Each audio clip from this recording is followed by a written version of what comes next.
La zone aéro. Eh bien, take-off, recette et pilote. Ça prend pas le temps de l'enfant de gros il y a le coffre à attendez. Eh bien, bonsoir de... Oh, c'est une onde dans la France, en deux temps.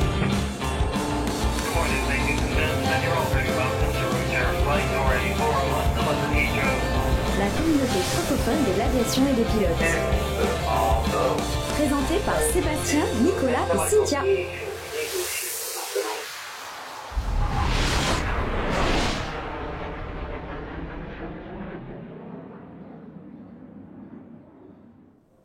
Et bonsoir à toutes et à tous, soyez les bienvenus dans la zone aéro, il est mercredi.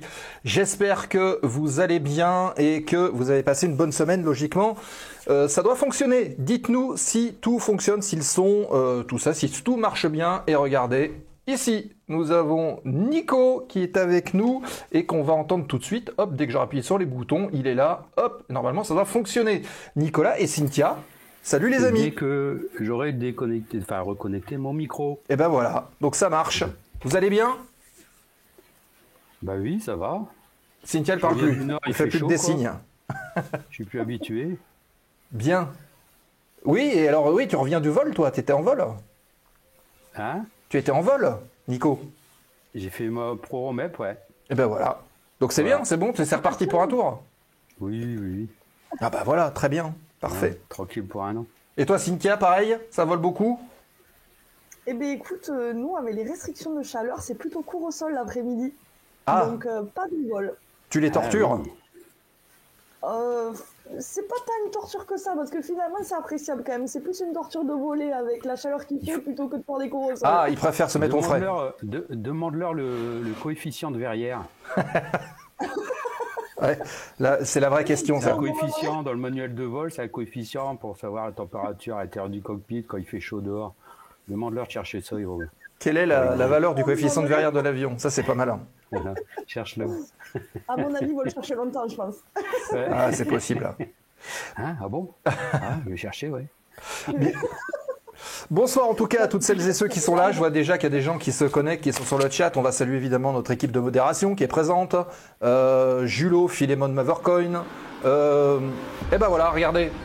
Ça y est, il y a Freeflight qui vient de reprendre sa carte des 34 mois, et il déclenche la manche à air des abonnements. Merci beaucoup Eric pour ton petit sub. Je vous rappelle que si vous ne connaissez pas la zone aéro ou si vous n'êtes pas follower, vous pouvez également suivre, hein, vous cliquez sur follow et en fait ça va normalement déclencher le petit réacteur qui est là. Ça doit être réparé. Normalement oui, puisque ça s'est déclenché, donc ça devrait se déclencher aussi s'il y a des follow. On va voir ça. En tout cas, n'hésitez pas à dire un petit coucou dans le chat, comme ça on vous salue en même temps. Il y a Lolo Radar qui était là, qui nous a salué. Donc on le salue et toute la communauté aussi du contrôle aérien virtuel qui officie sur VATSIM ou sur Ivao. On salue évidemment toute la communauté des passionnés qui passent nous voir de temps en temps dans la zone aéro. Voilà. Écoutez les amis, qu'est-ce que j'ai à dire? Oui, et on va saluer également toutes les personnes qui nous rejoignent sur YouTube pour tous les replays à J+14. C'est comme ça, enfin ça a été comme ça pendant toute la saison, ça devrait continuer comme cela. Si vous êtes abonné Twitch, vous avez un petit avantage, c'est que vous pouvez revoir les replays immédiatement. Vous n'êtes pas obligé d'attendre dans la période des 14 jours. Il faut être abonné Twitch évidemment. Et puis si vous êtes sur YouTube, on vous salue. Et vous n'hésitez pas à laisser un petit commentaire, nous donner des idées de sujets. Vous connaissez quelqu'un qui colle un petit peu, on va dire, au format de la zone aéro. Il est pilote, il travaille dans l'aérien, n'hésitez pas à en parler, parce qu'on prend évidemment tout ce qui tourne autour de l'aérien dans la discussion, le partage. Vous connaissez maintenant le leitmotiv des différentes émissions. Et puis évidemment, vous pouvez soutenir notre travail. Ça se passe sur Twitch, mais ça se passe aussi sur d'autres plateformes. Sur Twitch, c'est les abonnements, c'est le Prime, votre abonnement Prime gratuit que vous pouvez utiliser sur la chaîne. C'est l'abonnement Twitch qui vous coûte le prix de 2 cafés à peu près par mois pour avoir toutes les émissions en intégralité sans pub. Les pubs sont imposées par Twitch, je le rappelle. Et puis, vous avez aussi tout ce qui est collaboratif, Hello Asso, Patreon, qui vous permet de devenir les directeurs, entre guillemets, de la zone aéro. Donc, n'hésitez pas à soutenir notre travail. En plus des partenaires, d'ailleurs, on va lancer un appel. Si vous connaissez des gens, qui peuvent être des sociétés, qui peuvent être intéressés par le travail qui est fait par la zone aéro, on vous invite à en parler parce qu'on a préparé un petit dossier de presse qui est prêt. Et on le fera passer à qui souhaite soutenir le travail de la zone aéro sans aucun problème. Je rappelle que ces partenariats sont orientés uniquement pour les budgets de fonctionnement de la chaîne et non pour nous. Je pense que même les collègues peuvent témoigner. Nous, on est là bénévolement. Mais voilà, c'est un investissement. Il faut que cet investissement soit amorti. On le fait sous l'égide, on va dire, associative. Il faut que ça reste comme ça. Donc, n'hésitez pas à en parler. Surtout qu'en plus, en association, il y a possibilité de défalquer les frais.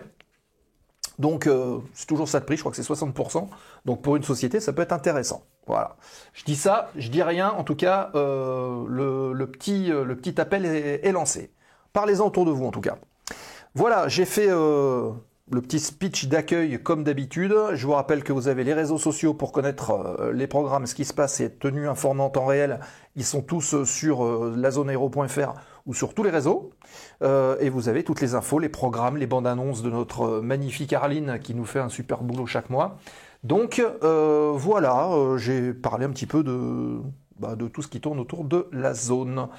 Si vous avez des remarques, n'hésitez pas à faire pendant le chat. Je rappelle que le chat est ouvert. Non, c'est normal, Julio il n'est pas encore là, mais il va arriver. Le chat est ouvert, vous pouvez et vous devez d'ailleurs, parce que si vous avez des questions, il faut les poser. Les invités sont là aussi pour discuter avec vous. C'est avec nous, mais c'est aussi avec vous, c'est tous ensemble. Donc n'hésitez pas à poser vos questions, n'ayez pas peur, il n'y a pas de questions bêtes. Et on les relaie bien évidemment, on les met de côté. Alors des fois, c'est pas instantané, ça peut être quelques minutes ou dizaines de minutes ensuite. Mais en règle générale, on les met de côté et on va les chercher. Donc n'hésitez pas à le faire, surtout que tout fonctionne là. Donc, logiquement, ça devrait aller pas mal. Voilà. Oui, il est là, Julot, il est arrivé, parfait. Ah oui, et je rappelle aussi que cette émission, pour les gens qui sont sur YouTube, vous pouvez la retrouver aussi en podcast, puisque on est désormais sur toutes les bonnes plateformes de podcast en audio. Donc n'hésitez pas à vous abonner, à suivre ça dans vos voitures, sans regarder l'image, en audio seulement, évidemment. Voilà, écoutez les amis, ce que je vous propose tout de suite, c'est de poser le plan de vol de l'émission. De quoi allons-nous parler? C'est ce qu'on va voir tout de suite. Plan de vol de l'émission. Le sommaire de la zone ce soir. Le sommaire, il va arriver ici, attention, hop, il est là. Actualité du terminal dans un instant. On a 6 petites news à vous partager avec les réactions de Cynthia, de Nico. On va discuter tous ensemble un petit peu autour de l'actualité de cette semaine qu'on vous a sélectionnée. Alors, dans l'actu, vous verrez, il y a pas mal de choses qui se sont passées. Il y a des choses dont on va parler, d'autres pas. Et je désamorce tout de suite le truc sur l'accident qui s'est passé sur le vol OTA, là. Je crois que c'était hier. Voilà, c'est un petit peu glauque, donc on a décidé de ne pas le traiter. De toute façon, ça a été traité par les médias. Donc voilà, on a choisi d'autres éléments. Et puis, donc cette petite actu du terminal va nous emmener aux alentours des 20h55. Voilà, vous avez l'heure là en bas de toute façon. Hop.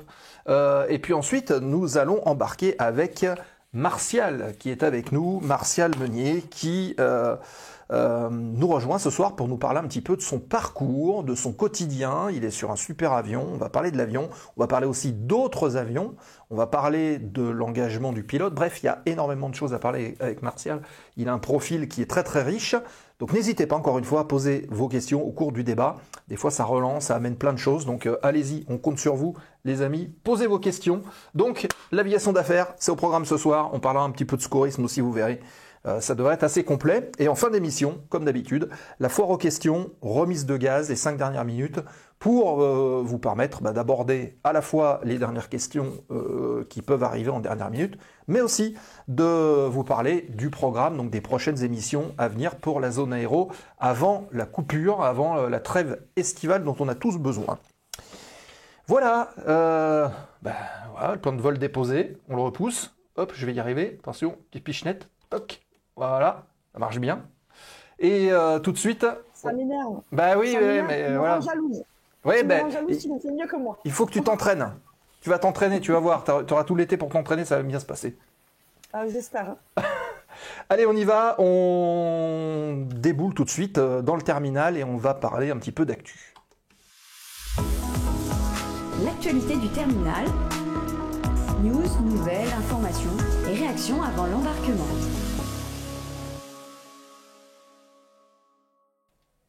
L'actualité du terminal qu'on démarre tout de suite et c'est Cynthia qui va ouvrir le bal.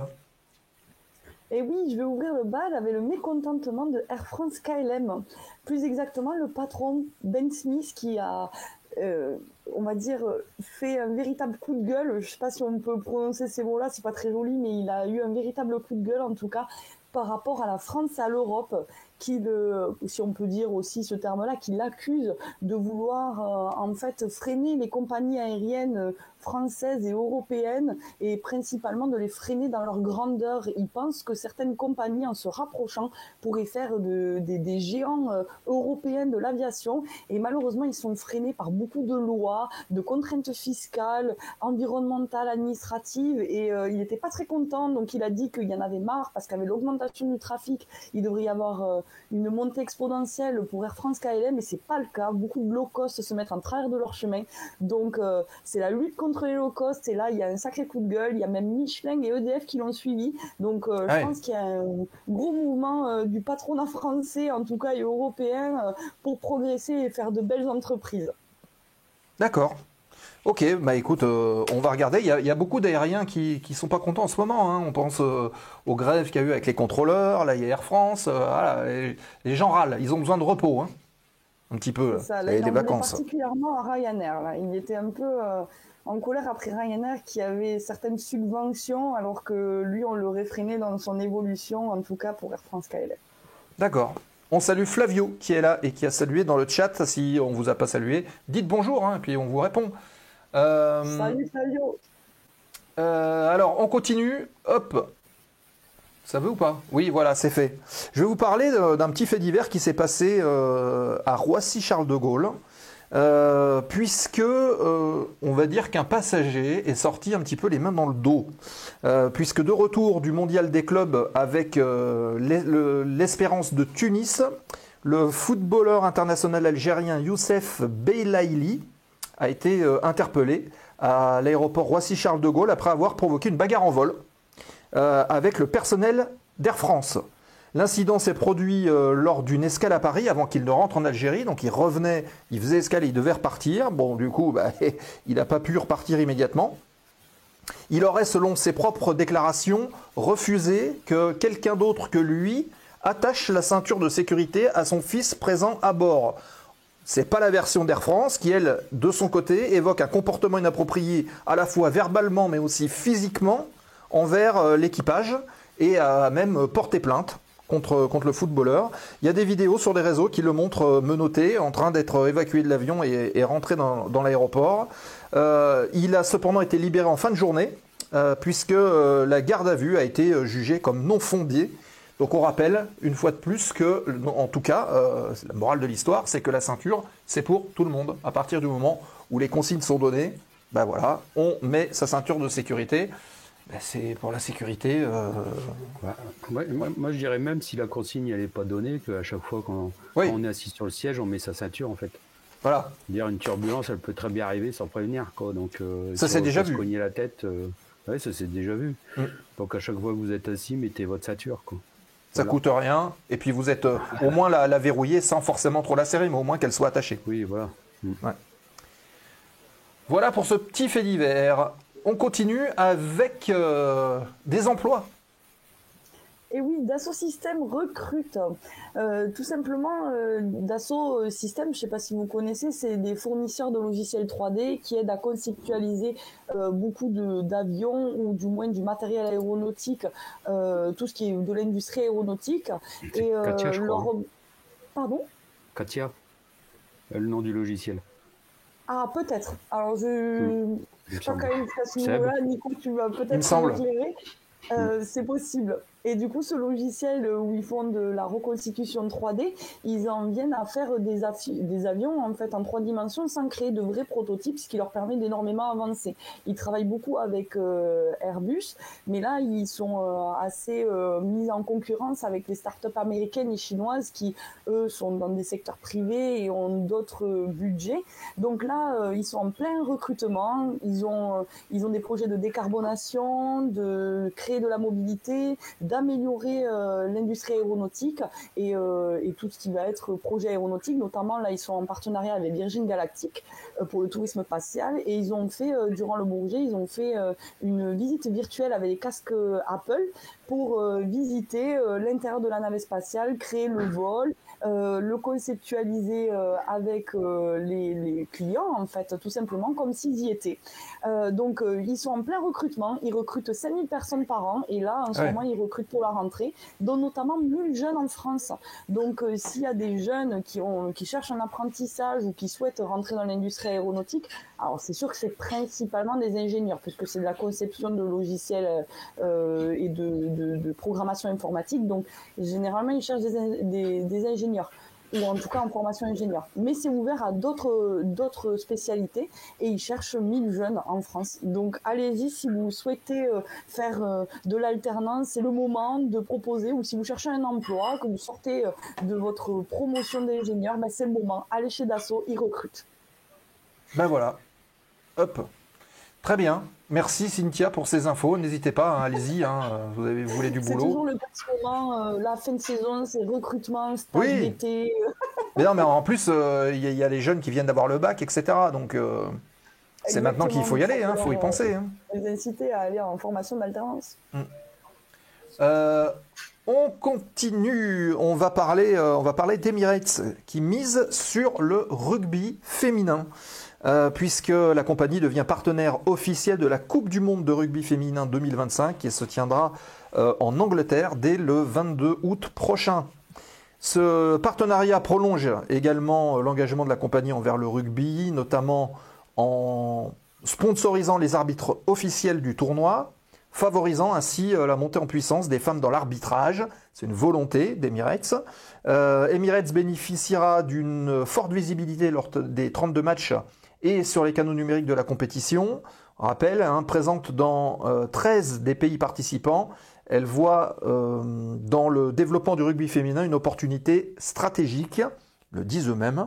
Et depuis 1987, Emirates soutient activement le rugby, étend son influence dans le sport féminin à travers de nombreux partenariats mondiaux qui incluent plein de sports différents, on l'a dit, le rugby, mais aussi le tennis, le cricket ou aussi le football. Voilà, donc Emirates aux côtés des femmes, et là ce sera sur le rugby à partir du 22 août pour les amateurs de ballon ovale. On enchaîne avec des vols insolites. Les vols insolites. Alors je me suis dit que comme c'était les vacances, c'était peut-être l'occasion de faire un petit point sur les vols insolites et puis peut-être programmer, parce que j'imagine que certains ont déjà prévu leurs vacances, programmer les prochaines vacances. Donc la photo là qu'on voit, c'est la fête des Lumières qui a eu lieu à Lyon en décembre. Et en fait, ils ont tout simplement distribué des petites lanternes et des bracelets lumineux dans les avions pour faire profiter aux passagers de cette fête des Lumières pour ceux qui rentraient chez eux et qui ne pouvaient pas y assister. Donc l'équipage a mis des lunettes en forme de bracelets lumineux et ils ont porté ça durant tout le trajet avec des petits néons et tout ça, et c'était très rigolo. On peut voir des vidéos ou des photos qui ont circulé sur internet, donc c'est très amusant. Il y a aussi c'est pas des vraies bougies, faut le dire. Non. On a l'impression, mais c'est pas des vraies bougies qui tiennent dans l'avion. Non, c'est pas une bonne idée les vraies bougies. C'est comme les cigarettes, c'est pas une bonne idée. Les bougies, on n'allume pas dans l'avion. Mais après, il y a aussi... Les limarangs non plus, c'est pas une bonne idée. Oui. Non. Les feux d'artifice non plus. Non plus. Même si on va parler du Nouvel An, pas de feux d'artifice, pas dans l'avion en tout cas. En tout cas, du coup, on parlait de feux d'artifice. Le Nouvel An, on peut faire le Nouvel An 2 fois. Il faut savoir qu'il y a le vol Sydney-Los Angeles. Si vous prenez le vol de Sydney à 2h du matin, en fait, vous fêtez le Nouvel An à Sydney. Et après, vous arrivez, vous fêtez le Nouvel An à Los Angeles. Donc, ça peut être une bonne idée. S'il y en a qui veulent s'amuser 2 fois pour la nouvelle année, vous pouvez prévoir vos prochaines vacances. Également, vous pouvez aussi, il y a des compagnies japonaises qui proposent, si ça vous donne envie, de passer un vol en avion sans débarquer. Donc vous avez envie de vous balader, mais vous ne savez pas où aller, vous prenez un vol au Japon, vous faites un petit circuit, et en fait vous débarquez pas, vous mangez, vous buvez, vous profitez du paysage et vous réatterrissez. Ça peut être un voyage express, un voyage sans arrêt, on va dire. Et une autre idée encore, pour ceux qui veulent se tester, qui ont peur de l'avion, vous pouvez essayer de faire un vol entre les îles écossaises. C'est le vol le plus court qui existe, il dure 1 minute. Une minute ? C'est tellement court. 1 minute. Il dure tellement peu de temps qu'en fait vous avez déjà posé. Donc moi je vous le dis, c'est l'occasion de tester l'avion, de faire vos prochaines vacances. Je vous ai donné plein de projets et d'idées pour les... Mais il décolle pas l'avion, c'est pas possible ? En 1 minute. C'est 1 minute de vol, donc il y a 10 minutes de procédure peut-être pour 1 minute de vol, mais c'est des jets privés, c'est pas des grosses compagnies aériennes qui font ça. Ok. Bon bah voilà, Cynthia, c'est un peu votre guide touristique si jamais vous avez des trucs de prévu. Hein. Vous avez vu, elle fait ça bien. Guide touristique. Je me suis dit qu'il fallait innover un peu. Bah voilà, il faut qu'on signe un partenariat avec TripAdvisor, Booking et compagnie. Avec ça, on est bon là. Hein. Pas de problème. Le dossier, il n'y a plus qu'à poser. Hein. Ouais, c'est ça.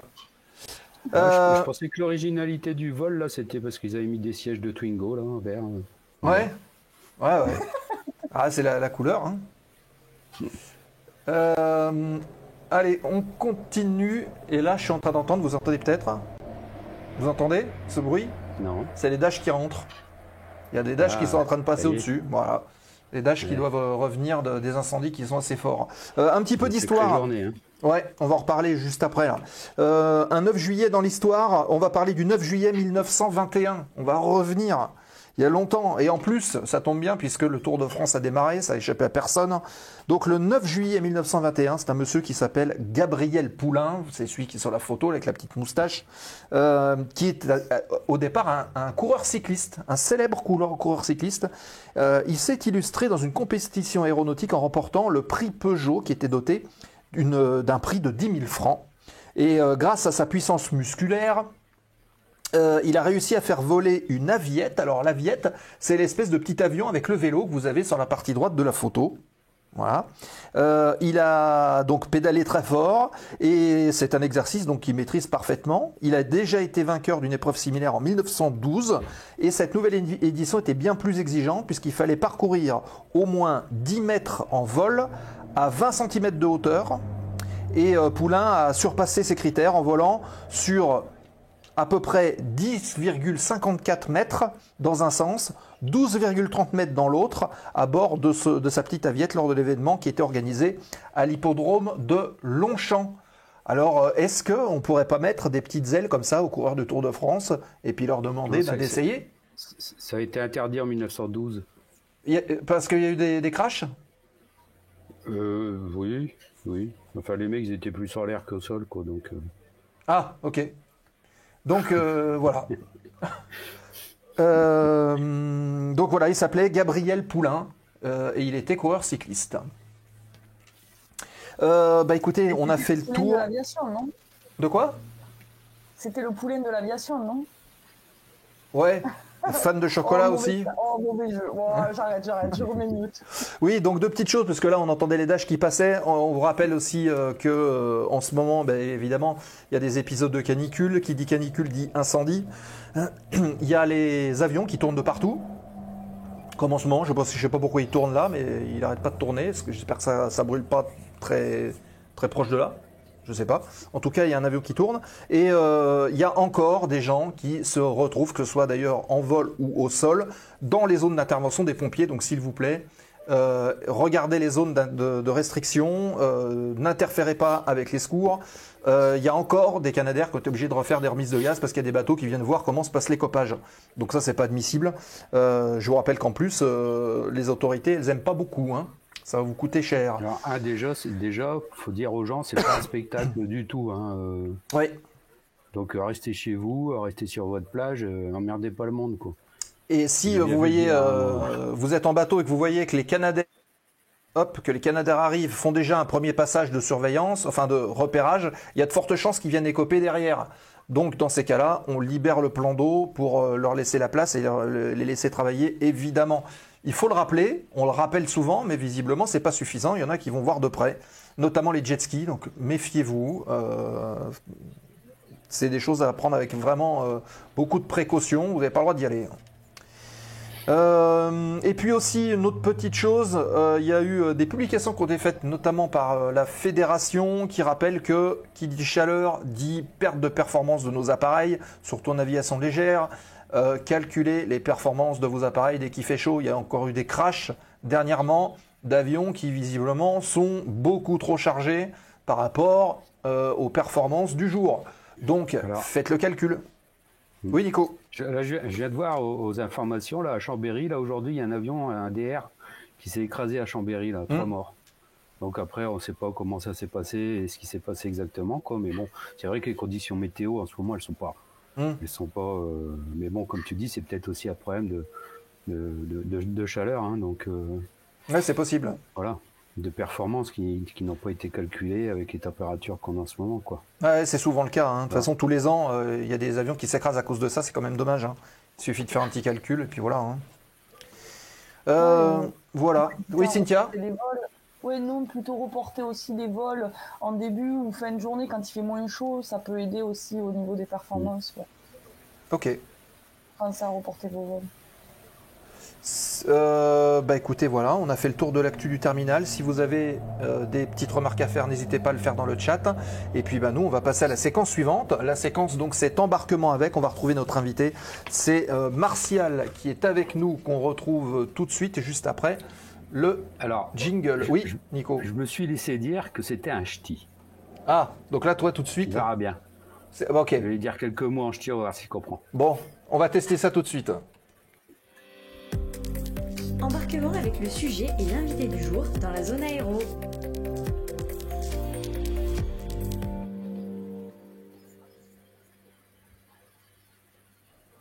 Et ça marche, nickel. Bonsoir Mathias. Martial, pardon, pourquoi je dis Mathias? C'est parce que je vois de voir Mathias dans le chat, alors je dis Mathias. Martial, comment va Martial?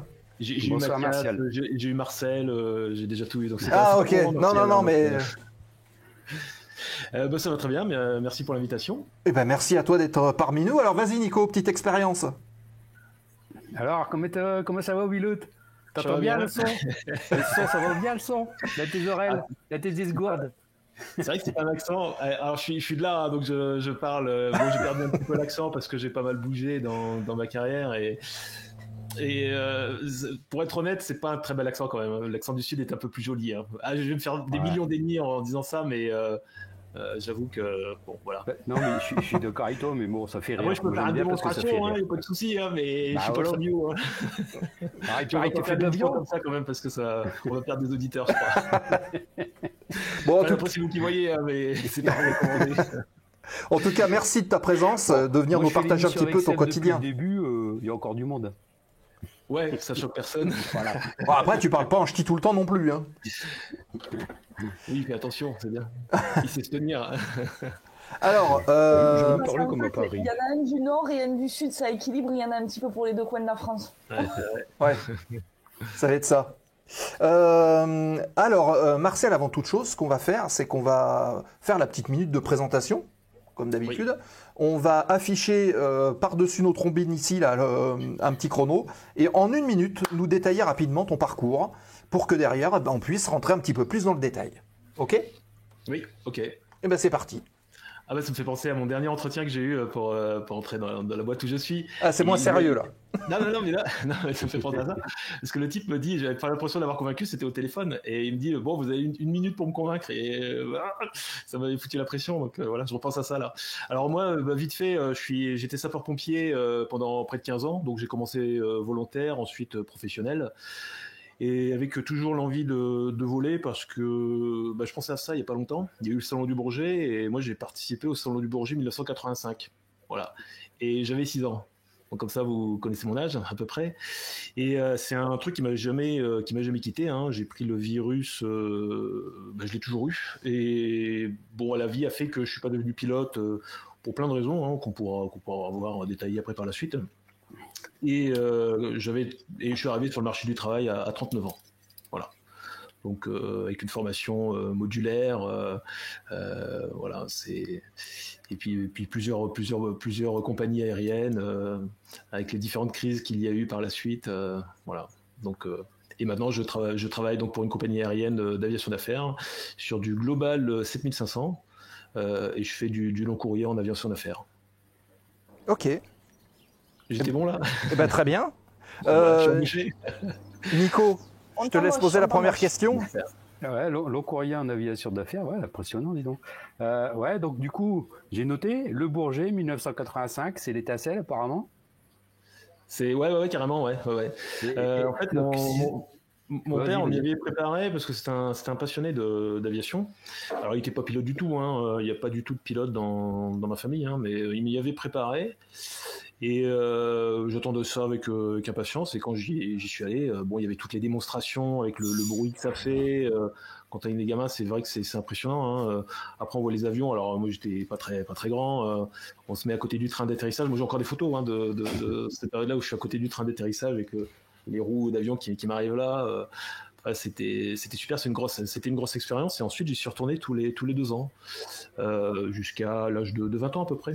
Voilà. D'accord. Et alors, quand tu es petit comme ça, à partir de 6 ans, donc, comment tu as vécu ta passion après, du coup? Comment tu vivais ta passion? De manière très éloignée. Hein. Bon, après, quand j'entendais un avion, je sortais dehors pour regarder. Voilà. Après, j'ai commencé, alors je m'y suis intéressé, j'ai essayé de voler vers l'âge de 16 ans. Et donc, je suis allé à l'aéroclub du coin où...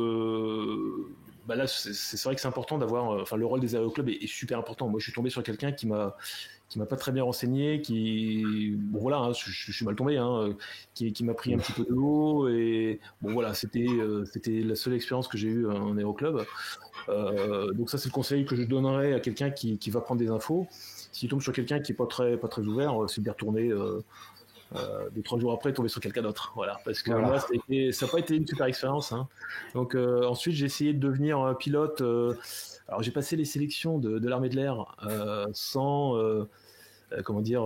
préparation. Je pensais qu'on pouvait y aller au talent et vous savez comment ça se passe, c'est 4 jours d'affilée et le meilleur reste. Bon, j'ai fait une journée. Le soir, on m'a dit tu peux rentrer chez toi, ok. Ensuite, il y a toutes les filières qui nous paraissent inaccessibles, et ENAC, Cadet d'Air France. Moi, ce qui m'a manqué, en fait, c'est un mentor ou de l'information à l'époque. Voilà. Hein, je suis issu des années 90, hein, enfin, quand j'ai commencé à m'intéresser vraiment, à me dire tiens, j'aimerais bien être pilote, donc c'était vers 95, 96.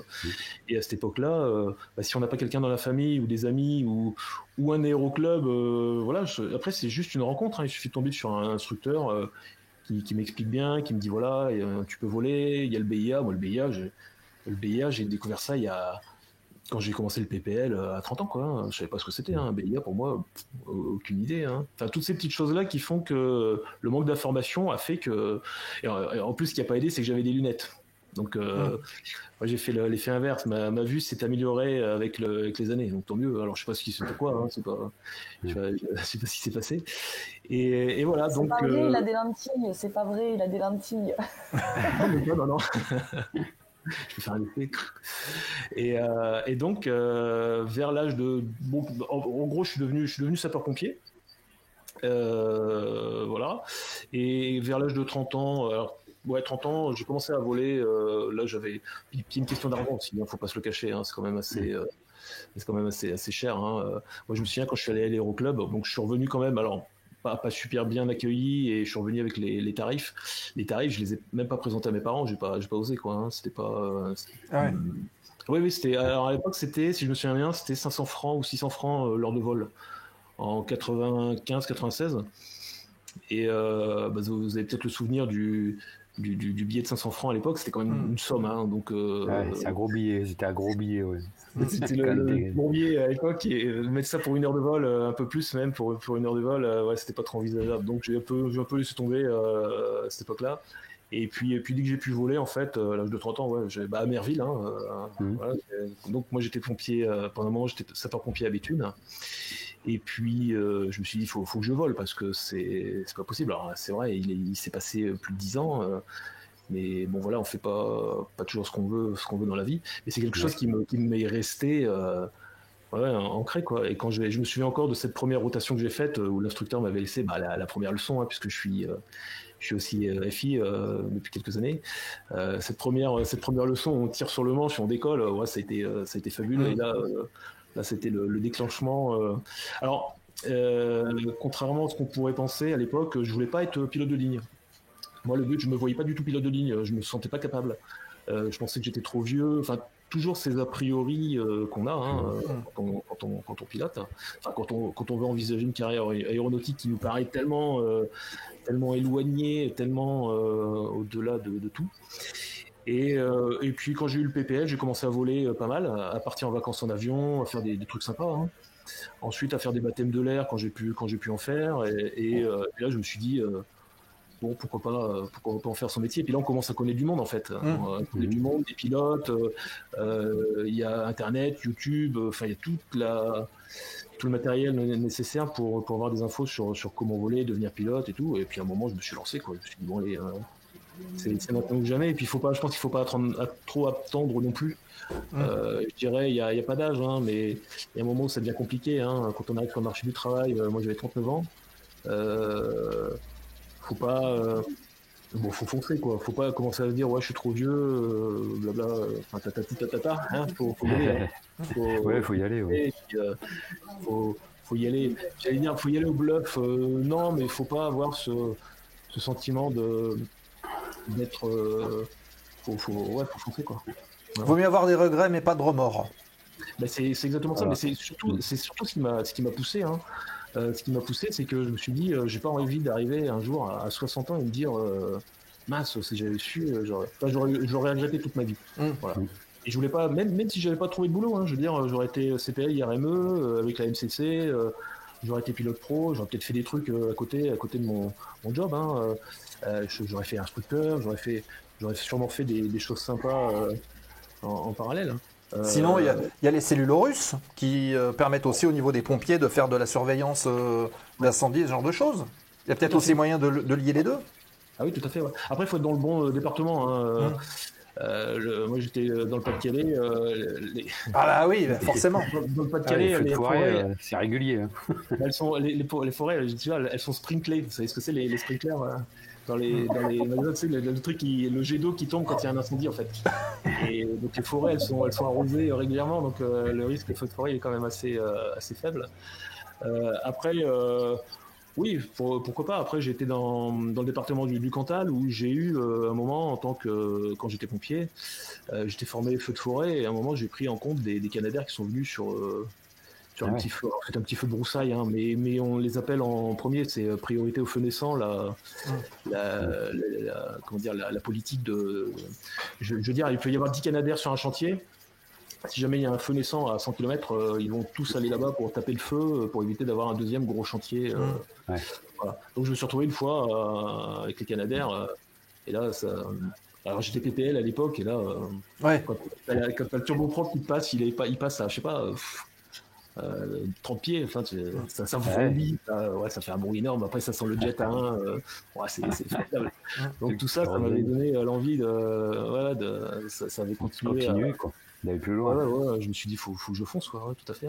Ouais. Rue 59, nous dit Free Flight. C'est un beau parcours hein, de s'accrocher comme ça. Et puis, moi aussi, un peu comme toi, j'ai connu aussi des visites d'aéroclub où tu es reçu un peu par des Top Gun. Maintenant, avec le recul, les souvenirs que j'ai des gars, ils sont en aéroclub, tu sais, c'est bon, ils ont un comportement de Top Gun parce que les mecs ils ont leur PPL et puis ils pilotent tous les dimanches et puis il faut leur petit voyage de temps en temps. C'est un peu énervant, quoi, mais à l'époque, c'est vrai que je savais pas, quoi, j'étais là, tout admiratif. Ouais, pareil, hein, ouais. Mais bon, c'est accessible, hein, moi, ce que j'ai envie de dire aujourd'hui, c'est. Après, moi, les conseils que je donnerais aujourd'hui, c'est faut du temps. Enfin, je parle modulaire, hein. Je veux dire, quelqu'un qui a 18 ans, moi, je tenterais tout pour entrer soit dans l'armée, qui est de très bonne formation, les cadets qui recrutent ou les NAC, tenter toutes ces filières qui sont gratuites. C'est quand même onéreux. Hein. Après, pour quelqu'un qui a raté un petit peu le coche comme moi et qui a toujours voulu être pilote, il faut budgéter, il faut du temps et de l'argent, clairement. Et je dirais que faut arrêter ce truc de dire faut être bon en maths, faut pas être bon en maths. Hein. Moi, j'ai fait des études de j'ai même fait maths sup à un moment, donc ça ne servait à rien, mais voilà, j'ai fait ça. Il y a vraiment pas besoin d'être bon en maths. Et je dirais même que quand vous faites les cours théoriques d'ATPL, les maths et la physique que vous faites, en fait, ils sont très accessibles. Ça s'apprend. En une soirée, on peut comprendre certains concepts. Là, moi, je dirais ce qu'il faut bosser, c'est surtout l'anglais, quoi. Hein, parce que l'anglais, ça met des années à apprendre. Hein. Moi, je me souviens, l'anglais, j'étais une quiche, mais alors, mais fini, quoi. Hein, c'était terrible. Et c'est pour ça que j'ai fait ma formation en Angleterre, d'ailleurs, hein, parce que à un moment, c'est ça que je voulais te demander où tu avais fait ta formation, en fait, professionnelle. Ouais. Alors, je recommande pas, parce que ce que j'ai fait, c'est faut pas s'aimer hein, pour faire ça, hein, ce que j'ai fait. Hein. Vraiment, hein, j'ai vraiment souffert. Hein. Je parlais pas anglais et je suis arrivé en cours théorique. En plus, j'étais le doyen, j'étais avec des gamins de 20 ans. La moyenne d'âge, c'était peut-être 25 ans. Quoi. Donc, je suis arrivé en cours théorique en Angleterre à pas comprendre ce que disait le prof. À un moment, je lève le doigt, je lui dis j'ai osé, hein, je lui dis tu peux pas parler un peu moins vite. Il m'a envoyé bouler, il m'a dit il y a un programme à faire et tout. Surtout que le programme ATPL en Angleterre, alors ça, c'est un des avantages qui m'a fait choisir l'Angleterre. Il y a plusieurs critères, hein, forcément, hein, mais un des critères, c'est que la formation ATPL théorique en présentiel se fait en 6 mois. Alors qu'en France, c'est plus 9 mois, je crois. Hein, c'est sur une année. Oui, c'est ça. Ouais.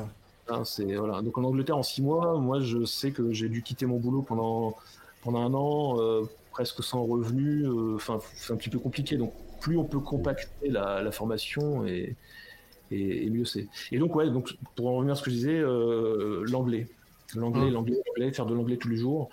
Et je dirais même que le niveau... Alors, il faut arriver sur le marché du travail avec un niveau 5, à mon avis. Et je dirais même que ça suffit pas, parce que quand vous allez passer des entretiens avec des compagnies étrangères, faut quand même... faut pas dire « say again » toutes les minutes, quoi, parce que ça fait quand même mauvais genre. Donc niveau 5, oui, mais faut un peu plus quand même, faut quand même avoir de la conversation. Et je dirais que ce qu'il faut faire, faut pas hésiter à regarder des vidéos YouTube avec les sous-titres, ou Netflix avec les sous-titres en anglais, en français pour commencer, en anglais ensuite. Mais il faut bouffer de l'anglais, hein, même avoir des profs. Hein, et moi, je vous avouerai que j'ai encore une prof d'anglais. Hein. Ah ouais. C'est bien. Il n'y a pas de honte, hein. Non, si c'est pour s'améliorer, c'est bien. Voilà, c'est pour dire à quel point il faut toujours apprendre. Dans l'aviation, il faut toujours, faut faire que ça. Celui qui pense que, je pense que dans le système scolaire, on nous a souvent dit, voilà, vous avez le bac, vous avez un DUG, une licence ou un truc comme ça, c'est bon, vous savez, vous êtes les meilleurs. Mais si on regarde la courbe de décroissance du savoir au cours du temps, elle est monstrueuse. Au bout de, j'ai lu un article là-dessus une fois au bout de 5 ans, on retient 10% de. Donc il faut se remettre en cause. Faut entretenir. Apprendre. Faut pas avoir honte. Hein. Moi j'oublie. Hein. Je veux dire, j'oublie et quand je sais pas un truc, soit je demande à mon collègue, ou soit je regarde, je sais où trouver l'information. On a la tablette avec toute la littérature qu'il faut connaître, hein, donc le Manex en français. Voilà, toutes ces choses qu'il faut connaître, qu'on peut pas. Il faut savoir où chercher l'info et toujours apprendre tout le temps, quoi. Et même l'anglais, moi je continue à faire de l'anglais, même si je parle tout le temps anglais. Hein, je veux dire, moi avec mon job, je suis parti.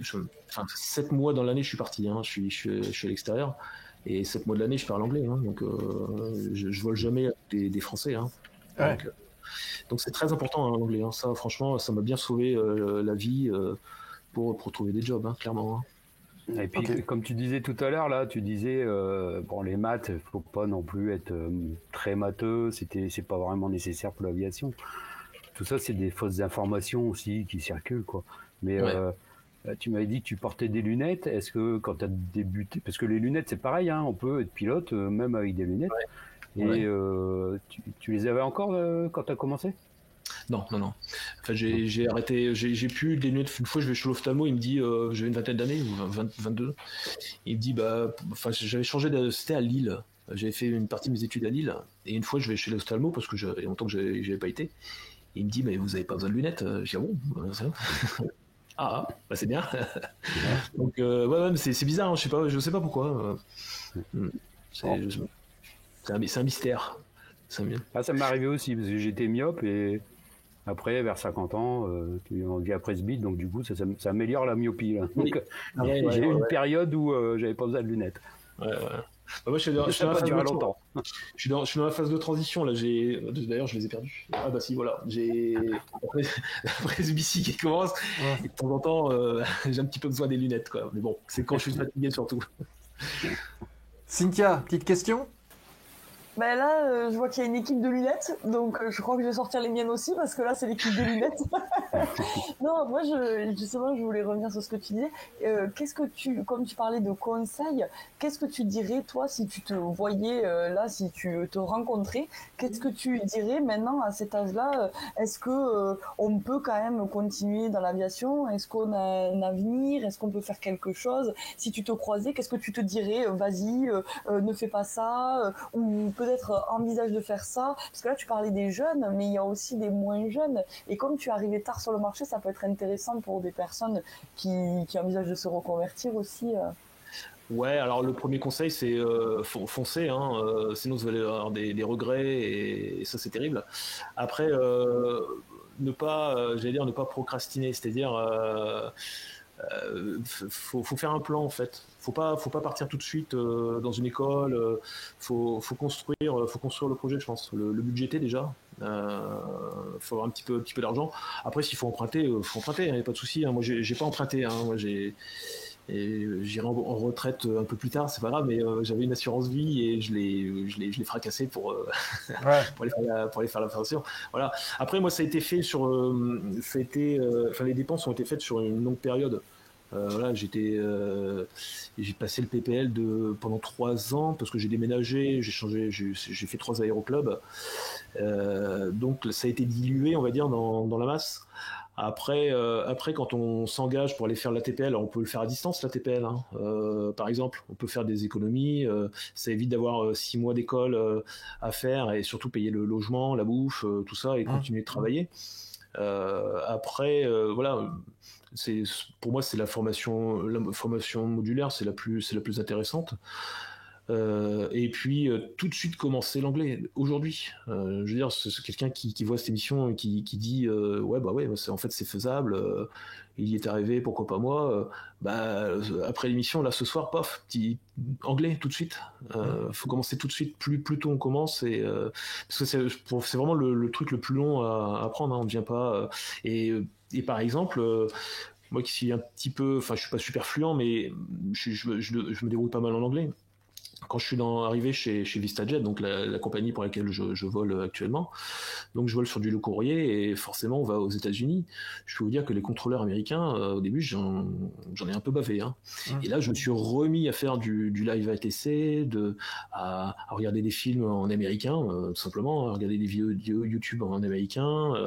Il a fallu rebosser l'anglais, hein, clairement, hein, parce que c'était la cata. Hein. Moi, la radio, c'était la cata, clairement. J'avoue, hein, j'avais pas le niveau. Hein. Donc, comme j'avais été recruté j'ai eu la chance, hein, franchement, c'est une chance d'être recruté dans cette compagnie-là. Enfin, je veux dire, sur cette machine-là et le type d'opération que je fais, je voulais pas non plus décevoir. Enfin, on vous fait confiance, donc il faut pas décevoir, quoi. Donc derrière, il faut travailler beaucoup pour essayer d'avoir le niveau. Safe, on va dire. Alors, comment ça s'est passé justement l'enchaînement des différentes machines quand tu t'es breveté? Tu dis ça y est, je vais pouvoir trouver mon premier job. Comment est-ce que ça se passe? Alors, j'avoue qu'il faut un petit peu de chance, ce qu'on appelle les opportunités. Et l'erreur à pas faire, à mon avis, c'est de se dire bon voilà, eux ils me prennent, voilà. Ou alors ouais, cette compagnie-là, je vais pas postuler parce que ouais, c'est pas vraiment ce que je vais faire. Moi, je dis faut tout prendre, faut pas hésiter. Et faut y aller. Je veux dire, moi j'ai commencé dans une compagnie, enfin la première vraie compagnie. J'ai commencé par un privé, la boîte a coulé, bon, j'étais viré. Ma deuxième compagnie qui était une vraie, où je faisais du transport public. c'était du Beechcraft 1900 et pour certains ça peut ne pas faire rêver du Beechcraft 1900. C'est un truc qui fait du bruit, c'est de l'hélice, c'est pas du jet, hein. Enfin c'est une forme de jet, c'est du turboprop, mais c'est clairement pas du jet. Et il y a des gens, ils veulent faire du 320, du 737, voire plus gros. Moi je dirais non, faut prendre tout de suite parce qu'on sait jamais. On sait jamais ce qui peut se passer, hein. On peut une opportunité, il faut la prendre, hein. On va mettre un petit diapo en même temps où j'ai repris quelques photos. Alors c'est pas des photos que tu m'as envoyées, mais c'est des photos où on voit les différents avions sur lesquels tu as pu évoluer. Donc à la limite, si tu veux les commenter en même temps, tu peux. Ouais, ça c'est le dernier, ça c'est le Global 7500. Voilà, alors ça c'est Beech 200. Bah, c'est celui sur lequel j'ai volé le HHAM, je crois, FHHAM, qui était basé au Bourget. Alors pour la petite histoire, j'ai volé 4 heures dessus. La boîte, alors Beech 900, la boîte sur le Beech, sur le Beech 90, c'était un Beech 90. Et j'ai volé 4 heures dessus. Pourquoi ? Parce que donc on m'a payé la QT dessus. Et l'entreprise pour laquelle je devais bosser, enfin je devais transporter le CEO, comment on dit déjà ? Le directeur, quoi. Le PDG, ouais, de la boîte. Et comme il était en redressement judiciaire, il pouvait plus l'acheter l'avion. Ah ouais. Et moi j'étais un petit peu embêté parce que je voulais voler, j'avais un contrat de pilote et je me suis débrouillé pour trouver un PA-28 Arrow équipé IFR pour pouvoir emmener ce monsieur. Et j'ai traversé ma première couche en tant que pilote professionnel.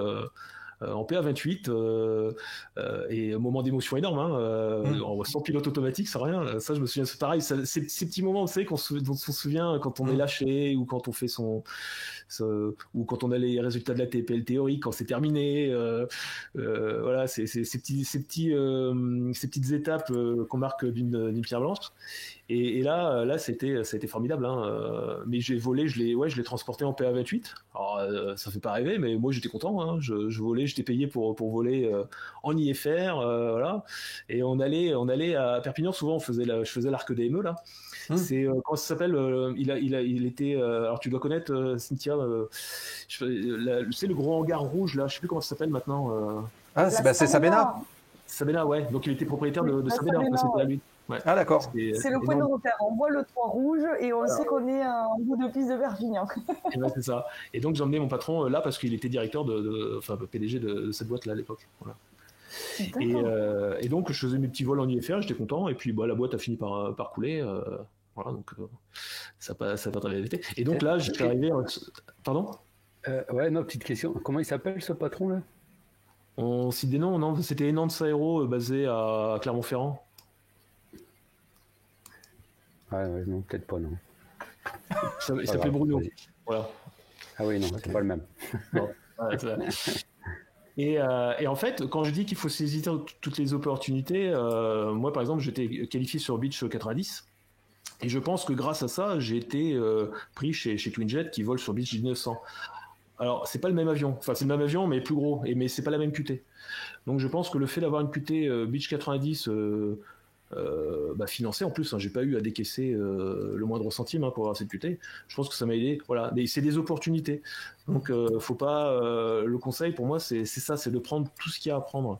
Après, une fois que vous avez votre première QT et que vous volez de manière professionnelle, on a franchi une grosse étape déjà. Après, on lance sa carrière, on prend, je dirais, de la valeur sur le marché du travail. Pour moi, c'est ça l'essentiel, hein. Au début, vous allez vous vendre à des compagnies aériennes, vous avez 300 heures, on vaut pas grand-chose, hein. Le plus dur, c'est ça, hein. C'est vraiment la première étape, le premier job pour se faire un CV, se faire un carnet de vol intéressant, faire des bonnes heures de vol, et après, ouais, on prend de la valeur et c'est plus facile.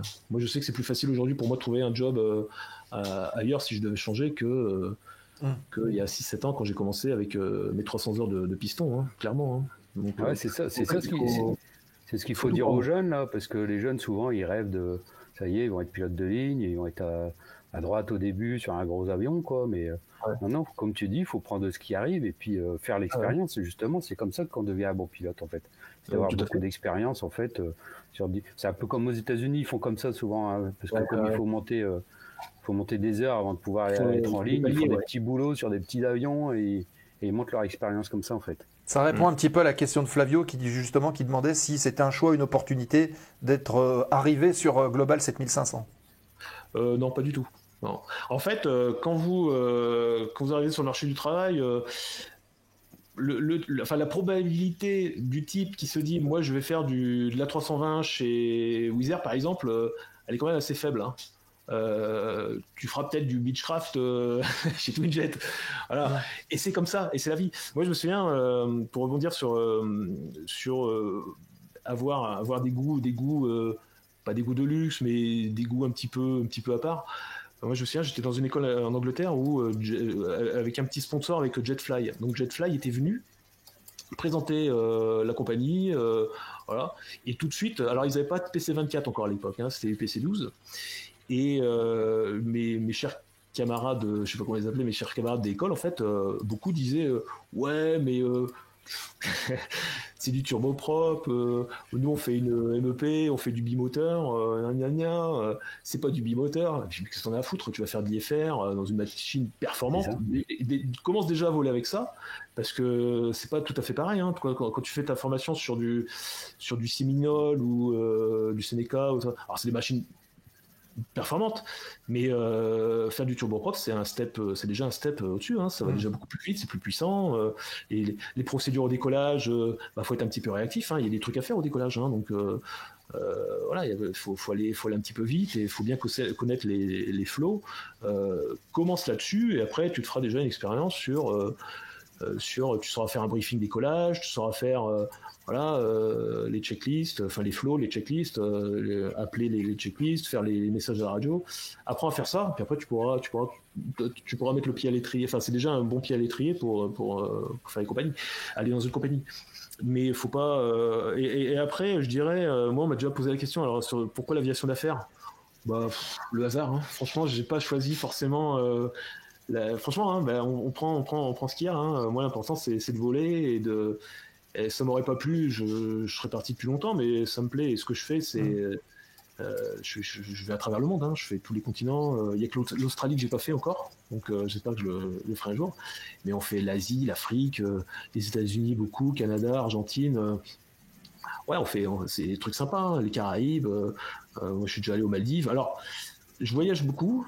Souvent, on me dit ouais, tu profites et tout. Le petit inconvénient, c'est que les escales, elles sont pas toujours longues.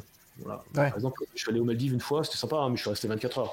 Donc, j'ai juste le temps de faire trempette vite fait pour marquer le coup et pas vraiment le temps de faire du tourisme, quoi. Ouais. Non, pas vraiment. Non. Après, le maillot de bain, il n'avait pas le temps de sécher là. Pardon ? Le maillot de bain, il n'a pas eu le temps de sécher là. Ah non, mais alors, tu penses que c'est bien à dire. Parce que nous, on part avec une valise, le roster, c'est 17-13 en fait. Donc, on part à 17 jours. Donc, on a une grosse valise format soute. Et j'ai un petit sac plastique dédié au maillot de bain. Pour pas contaminer. Ouais, voilà, ça, c'était le petit côté pratique. Voilà, ça s'est fait, en fermant la parenthèse. Et par exemple, des fois, c'est super parce que la semaine dernière, j'étais à Washington et je suis resté 2 jours à Washington. Et ça, c'était inespéré. Et là-bas, tu as un musée de l'aviation qui est monstrueux. Que je recommande si vous avez la chance d'y aller un jour. C'est juste à côté de l'aéroport. C'est gratuit en plus. Alors ça, c'est formidable. Et j'y suis allé les 2 jours. Hein. J'avais 2 jours de libre. J'avais le choix entre soit aller à la salle de sport, soit aller... Alors, au musée, ça a été vite fait. Hein. Dis-nous, qu'est-ce que tu as vu d'intéressant dans ce par exemple, vous avez la nacelle de Bertrand Piccard. Ah oui. Elle est là, la nacelle est là. Je sais plus, c'était en 2012, le type qui a sauté en parachute, qui a fait le vol le plus haut, là, je sais plus comment il s'appelait. Baumgartner. Voilà. Et quand j'ai vu la présentation, je dis, putain, c'est déjà en 2012, quoi. Là, tu te dis, le temps, ouais, ça galope. Et la nacelle, elle est là. Ils ont un Concorde d'Air France, là, dans le musée. Ouais. C'est des trucs, c'est un musée de fou. Ils ont un Constellation, ils ont un Boeing 707, ils ont tout. C'est merveilleux. Ils ont une navette spatiale aussi. Ils ont comment il s'appelle le record de vitesse, le Blackbird. Ah, SR-71. SR-71. il est là, quoi. Le truc qui a été à Mach 3.3, il est là. Voilà, vous le voyez. Il y a du Corsair avec. Bon, il n'y a pas Papy Boyington, mais vous avez le Corsair qui est là, pendu à un câble, qui est. Voilà. Donc, des fois, ouais, on se fait un petit peu plaisir. Il y a des destinations super sympas. Puis des fois, ça l'est un petit peu moins parce que je passe mon escale à dormir, quoi. Voilà, donc, 17-13, hein, tu nous as dit les rosters, c'est ça? Ouais. Donc 17, t'es parti, 13 jours après, t'es chez toi tranquille. Voilà, c'est ça. C'est ce qui se passe en ce moment. Et je suis tranquille. tu reviens, comment dire, est-ce que tu peux quand même revenir, passer une nuit chez toi, repartir le lendemain ou Ça n'arrive jamais. Non. Ah oui. Non. En fait, je suis basé à Genève. Contrat frontalier suisse. Bon, ça sent un peu l'évasion fiscale, hein, parce que la boîte est maltaise. Enfin bref, je vais passer sur les détails. Et en fait, moi, je prends mon service à Genève. Donc en gros, je vais à Genève. Ça, c'est par mes propres moyens. Ensuite, la compagnie m'envoie. J'ai jamais commencé à Genève en fait, avec un avion de la compagnie. Souvent, on m'envoie. Là, j'ai commencé. Je sais plus où j'ai commencé. Londres, voilà, Luton. Et donc, on m'envoie avec une compagnie, alors ça peut être British, Suisse, voilà, ils payent le billet, ils m'envoient à Luton. Et puis, le lendemain, on décolle de Luton avec l'avion de la compagnie qui est censé être là au FBO, enfin au terminal affaires, et puis voilà. Donc, Et donc, c'est un collègue qui repart, lui, dans l'autre sens, qui termine son roster, et toi, tu prends la suite, etc. Ouais. On change d'équipage. En fait, les avions, ils sont volants, hein, ils sont pas. Il y a que les pilotes qui sont basés. Les avions sont tout le temps en train de. Moi, la plus longue mise en place que j'ai faite, c'était.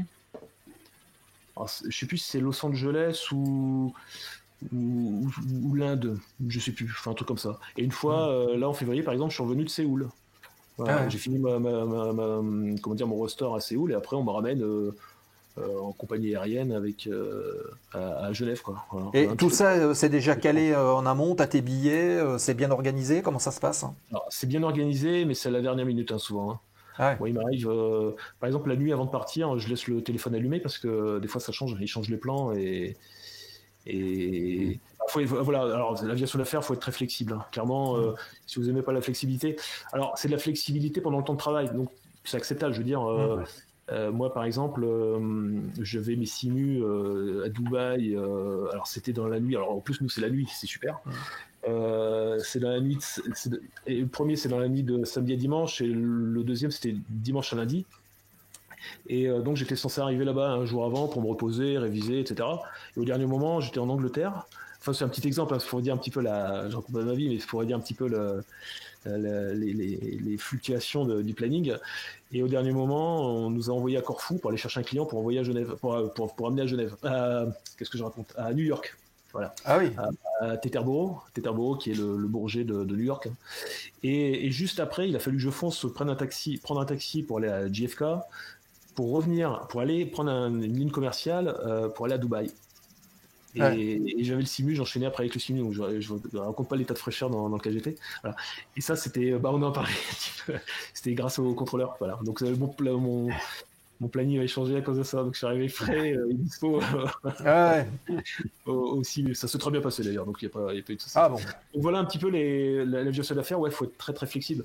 J'ai bossé pour on peut citer des noms, hein, Valjet par exemple. C'est pareil, Valjet, alors là, effectivement, on rentre souvent, enfin, il y a des couchers, hein, mais on rentre souvent à la base. Hein, enfin, moi, j'étais basé au Bourget. C'est pareil, il faut être très très flexible. Hein, et des fois, vous avez votre planning de la journée, vous faites 4 branches, et puis on va vous en rajouter une au dernier moment. Des fois, on n'a pas envie, quoi, mais il faut le faire, quoi. Donc, voilà. Alors, c'est pas, je dis ça, voilà. J'ai la chance d'avoir un travail, hein, mais c'est vrai que des fois c'est très très fatigant. C'est surtout de la gestion de fatigue. Faut avoir une bonne hygiène de vie quand même. Hein. Faut dormir, bien manger, faire un peu de sport et sinon on tient pas, quoi. Des fois on enchaîne les vols, on enchaîne les longs courriers. Hein. Donc voilà. Ouais. Et vous êtes combien? Vous êtes 2 à bord? Vous êtes deux? Ouais, alors deux. Alors l'équipage normal de cet avion, c'est 2 pilotes, 2 hôtesses. Souvent on est 3 pilotes pour faire des vols long courrier. Voilà, donc là par exemple pour aller Corfou, pour faire Corfou New York, ils ont envoyé un 3e pilote. J'avais fait ma rotation à 2 pilotes et pour le dernier vol il fallait qu'on ait un 3e pilote, donc là ils envoient un 3e pilote pour faire les deux vols. C'est de toutes les nationalités, les pilotes? Ah ouais, mais j'ai jamais volé avec un Français en fait. Hein. Ah ouais. Ouais. Il y a des Français, hein. Il y a des Français dans la compagnie. Mais non, c'est voilà. C'est pour ça, d'où l'importance de l'anglais et de se faire comprendre, hein, et de comprendre les différents accents aussi, hein, parce que je vois avec des Italiens, ils ont un accent quand même assez puissant. Hein. Non, ça dépend après. C'est quoi le pire des accents que tu as croisés? Le plus dur à comprendre. Je dirais, alors, américain. Alors maintenant, je suis habitué. On s'habitue, hein. On finit par s'habituer. Américain, au début, j'en ai bavé. Hein. J'avoue que c'était vraiment très dur. Ça m'a posé des problèmes d'ailleurs pour mon AEL. Hein. Mon AEL, j'ai dû faire un peu plus de branches que d'habitude parce que dès que j'allais aux États-Unis, j'étais pas. Voilà. Donc il a fallu que je bosse vraiment beaucoup pour être lâché juste à cause de ça. Hein. C'était même pas un aspect technique. Hein. C'était que voilà. Ils veulent des pilotes qui soient vraiment autonomes. Hein. C'est pas parce qu'on est deux que tout va bien, on se repose sur l'autre. C'est vraiment deux pilotes. On travaille en CRM, hein, on travaille en équipage, hein. Mais il faut vraiment que les deux soient hyper performants parce que au vu des opérations qu'on fait et que c'est un petit peu partout dans le monde et que ça varie partout, que les règles sont différentes. Voler en Afrique, voler en Asie, voler aux États-Unis, les règles sont différentes, quoi. Donc ça demande beaucoup d'adaptabilité. On fatigue très vite parce qu'on change de fuseau horaire souvent. Voilà. Donc ils veulent des pilotes qui soient formés. Le niveau de formation est très bon. Hein. Là, clairement, j'ai beaucoup appris. C'était un gros step pour moi d'aller dans cette compagnie. Hein. Donc c'était une chance, clairement. Alors, il y a quoi comme type d'avion? Il n'y a que des 7500 dans la compagnie? Non, c'est les derniers petits nouveaux qui sont arrivés. Ils ont, pour faire du long courrier, ils ont surtout du Global 6000, qui est la version câble, on va dire, puisque le 7500, il est fly-by-wire maintenant, donc avec le petit joystick. C'est Bombardier, hein, donc Bombardier, l'A220, c'est le même cockpit en fait. Ouais. C'est exactement, je sais pas, si vous regardez un cockpit d'A220 qui était le CS30 à l'époque, il s'appelait Bombardier CS30, qui était racheté par Boeing, mon Dieu, Airbus. Par Airbus, mon Dieu. et donc on se retrouve avec le même cockpit. Moi j'ai le cockpit de l'A220, quoi, voilà, qui est très bien fait, hein. Franchement il est très agréable. Fly-by-wire, alors au début j'aimais pas du tout, hein. Si on me demande tu préfères le câble ou le fly-by-wire, je pense que j'opterais un peu plus pour le câble au niveau des sensations, mais on s'y fait très vite et c'est très agréable, hein, quand on a compris le truc, et c'est un avion très très moderne, ouais, effectivement, c'est vraiment là, on est vraiment dans les dernières technologies qui existent au niveau de l'aviation. Sinon il y a du Global 6000 pour faire du long courrier aussi, il y a du Challenger. Alors, il y a beaucoup de Bombardier, c'est quasiment que Bombardier la flotte, hein. Donc Challenger 350, 604, 605 et les vieux 850. Voilà. Et il y en a beaucoup en termes de nombre? J'avais le chiffre en tête. Ils ont racheté des boîtes, ils ont racheté des boîtes aux États-Unis, en Allemagne. Oh là là, la flotte, c'est en telle croissance. C'est pour avoir un ordre d'idée, hein, même si on n'a pas un chiffre. Non, mais c'est plus. Je sais pas si c'est beaucoup. D'accord. Là, j'ai un petit peu honte. Ouais, donc en fait, c'est ce que j'allais dire, il faut 2 ou 3 fois plus de pilotes que le nombre d'avions en règle générale, pour les faire tourner, quoi. Ouais, tout à fait, ouais. Donc, okay. C'est en pleine expansion, hein. VistaJet, c'est vraiment la. Et là, je suis contacté souvent sur LinkedIn pour. Là, j'ai deux copains, hein, qui passent les sélections à Berlin. C'est au mois de juillet, donc les 13 et 14, je crois. Les sélections se font à Berlin, en général. Voilà. Et là, j'en ai un qui a passé l'entretien téléphonique. Je sais pas s'il a eu les résultats. Voilà. Donc c'est un entretien téléphonique en fait d'1 quart d'heure. Donc je reviens sur l'importance de parler anglais, hein. Parler au téléphone en anglais, c'est pas évident, hein. Et après vous êtes convoqué à Berlin, et la sélection est vachement bien faite, hein. Ils vont donc vous avez un entretien en face à face, et après on vous met dans un simu, on vous donne, alors on vous envoie la doc simu quelques jours avant, donc c'est un CRJ 200. et avec tous les paramètres. Donc ce qu'il faut, c'est apprendre bien tous les paramètres, faut tout apprendre par cœur. La configuration, enfin le décollage, la configuration, l'approche, tout ça, les vitesses, l'assiette, faut bien apprendre tout par cœur. Et après, il vous donne un seed, une star, une approche. Et après, faut se débrouiller. Il y a un mec à droite ou à gauche, selon où on est placé, où on veut se placer. Et on lui demande de mettre telle fréquence de NDB avec tel radial, VOR, etc. Et le mec fait tout ça, quoi, en fait. Il n'y a pas besoin de connaître à fond l'avion. Et ça se passe très bien, quoi. On fait le boulot de pilote et il regarde si on sait piloter, tout simplement. Voilà, ça se passe bien en général.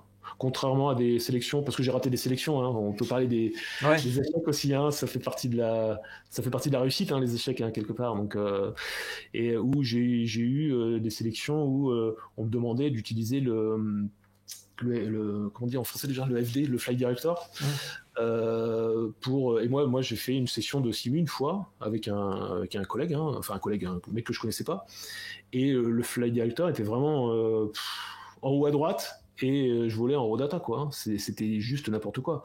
Et le gars qui nous faisait l'examen, je lui dis, mais j'ai pas dit ça n'a pas de sens, mais je dis, je sais pas utiliser votre Boeing là. Moi, je suis pas pilote de Boeing. Je suis pilote de Beechcraft. Moi, il y a un GPS dans mon avion, c'est tout. Après, je suis le magenta et voilà. Et ils ont pas aimé, quoi. Il aurait fallu faire des heures de simu Boeing avant et comprendre voilà. Donc ça c'est pas très fair play, je dirais. Voilà, c'est pas très sympa. Alors que la sélection Vista, ils regardent vraiment, ils vous embêtent pas avec des détails techniques, vous savez piloter ou pas, quoi. Voilà, donc ça, chaque sélection est différente, en fait. Ouais, j'ai pu remarquer ça, après souvent il y a un simu, la plupart des sélections.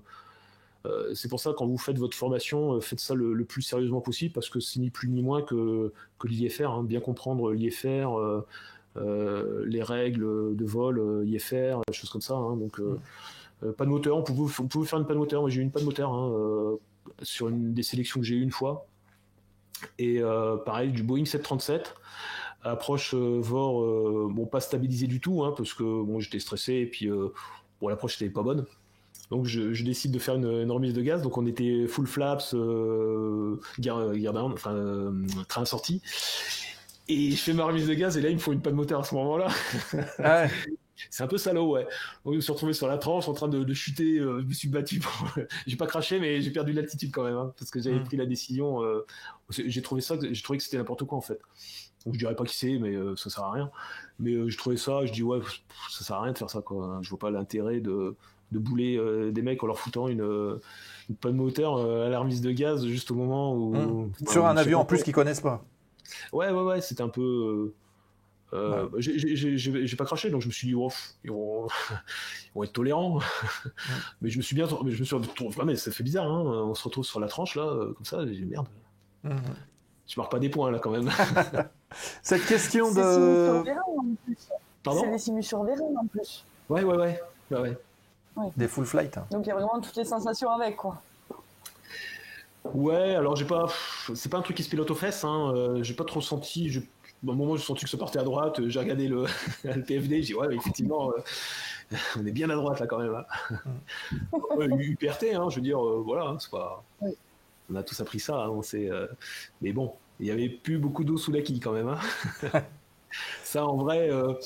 Il y a Flavio qui pose cette question, puisque tu es passé sur les beach. Est-ce que tu as eu du mal à trouver sur beach? Les compagnies sont-elles moins exigeantes en termes de minima d'expérience? Ah oui, carrément. TwinJet, par exemple, c'est 500 heures, je crois. Donc, après, c'était 500 heures à mon époque. Aujourd'hui, je sais pas. Après, tout dépend du marché. Vous savez, s'ils ont besoin de pilotes, les 500 heures, ils vont les réduire à 300. C'est l'offre et la demande. Vous savez, VistaJet, par exemple, moi, je me suis fait bouler 2 fois. Ils m'ont jeté 2 fois.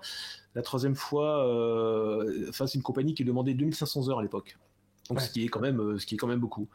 Quand j'ai postulé, j'avais moins 1500. Et quand ils m'ont pris, j'avais 1700, quelque chose comme ça.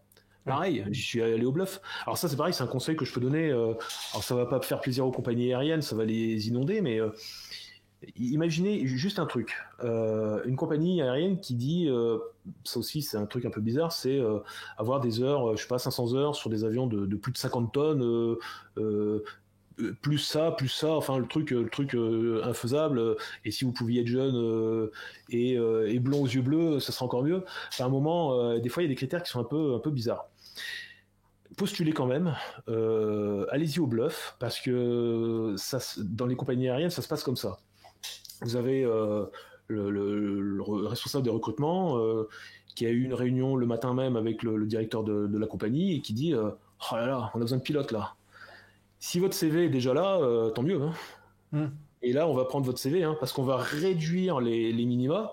Donc, les trucs de plus de 50 tonnes, machin, ça passe à 20 tonnes ou ça passe à 5 tonnes 7, que sais-je encore. Et vous êtes là, quoi. Donc, n'hésitez pas à postuler. Ça, c'est les minima, franchement. Et moi, ça a marché pour VistaJet. Voilà. J'y suis allé au culot, on va dire. Et puis voilà, et ça a marché. Donc, il faut y aller. Faut y aller. Pas de... Et après TwinJet ou le concurrent Chalair, ouais, c'est des très, très bonnes. Vous allez vraiment apprendre le métier. C'est très intéressant de passer par le turboprop. Faut mettre le pied dans la porte, quoi. Ouais, bah après faut y aller, faut pas hésiter. Moi, je reçois des messages sur LinkedIn, c'est des gens qui ont vraiment envie de bosser, c'est-à-dire ils osent, faut oser, faut pas. Moi, quand LinkedIn, je vais pas vous manger, quoi. Je veux dire, je réponds en général et à l'époque, on me demandait pour TwinJet, on m'a demandé j'ai bossé pour Valjet, aujourd'hui on me demande pour VistaJet. Voilà, et je réponds avec plaisir. Si je peux donner des contacts. Alors, pour les pilotes un peu plus expérimentés, il faut savoir que VistaJet cherche des pilotes et les pilotes de la compagnie peuvent faire passer les CV. Voilà. Ouais. C'est pour ça que je disais, là, en ce moment, j'ai des copains qui passent les sélects parce que j'ai fait passer les CV et ils sont appelés en sélection. Ouais. Voilà. Donc, pour ceux qui envisagent une carrière... C'est une sorte enfin pas de cooptation, mais de... Je sais pas comment on peut dire. Après, voilà, je sais pas. Pour l'instant, j'ai sponsorisé, on va dire, des gens que je connaissais. Et voilà. Après, voilà, je peux sponsoriser des personnes qui. Il n'y a pas de souci. Après, c'est un petit milieu, donc. On connaît tous quelqu'un qui connaît quelqu'un et voilà. Donc, Alors, dans l'aérien, pas trop, mais il y a des boîtes qui rémunèrent en fait des gens qui amènent des profils sympas. Ouais, ça existe. Tout à fait, ouais. Bon, en aviation, j'ai encore pas vu, mais bon, peut-être. Ouais, ça se Donc, fait. si tu envoies des CV en disant qu'ils viennent de la zone aéro, tu les présenteras en fait. Ah bah voilà. Qu'ils viennent de la zone aéro parce qu'ils t'ont écouté à l'émission. Ouais, puis là, vous savez pas, mais j'ai un bonus ce soir pour parler de VistaJet et dire qu'ils vont envoyer tous vos CV. Non, je déconne. Ah, mais ça pourrait, Puis je suis sûr qu'il y en a qui sont en train de suivre, qui vont le faire, Ouais, mais n'hésitez pas, moi, il n'y a pas de souci. C'est une opportunité. VistaJet, c'est une super entreprise, franchement. C'est très bien.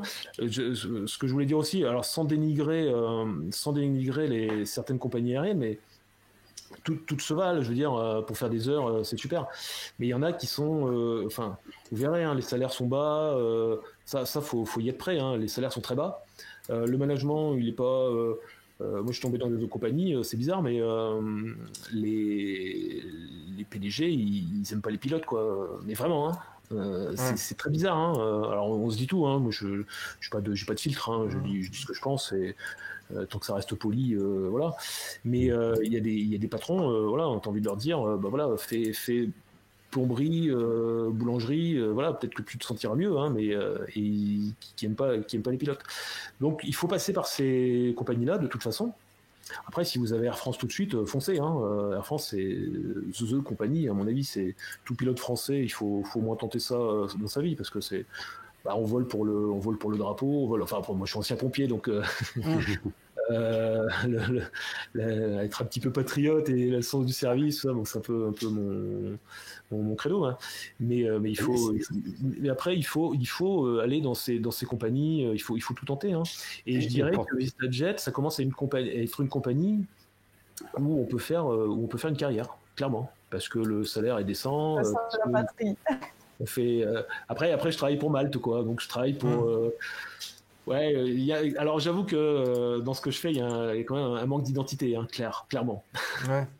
Je manque un peu, c'est un peu ce qui me manquerait, ouais. C'est un peu ça, travailler pour. Mais tu arrives quand même à cotiser parce que c'est vrai qu'en France, bon, il y a les systèmes de retraite et tout ça, et dans ces boîtes-là, tu te fais quand même des pensions, des rentes, des retraites pour demain. Ouais, après, alors c'est un autre débat. Moi j'investis beaucoup. Ouais. Alors, je paye pas pour la CRPN, je paye pas la retraite française. Bon, on va faire 2 minutes là-dessus. Après, je vous donne juste mon point de vue, mais c'était tellement bien géré les caisses de retraite que j'ai pas envie de confier mon argent à n'importe qui. Et donc j'ai arrêté. Ouais, moi je cotise pour la retraite suisse en ce moment. Ah bah oui. Quand je reviendrai sur un contrat français, évidemment, il y a les cotisations obligatoires et je serai obligé de repayer.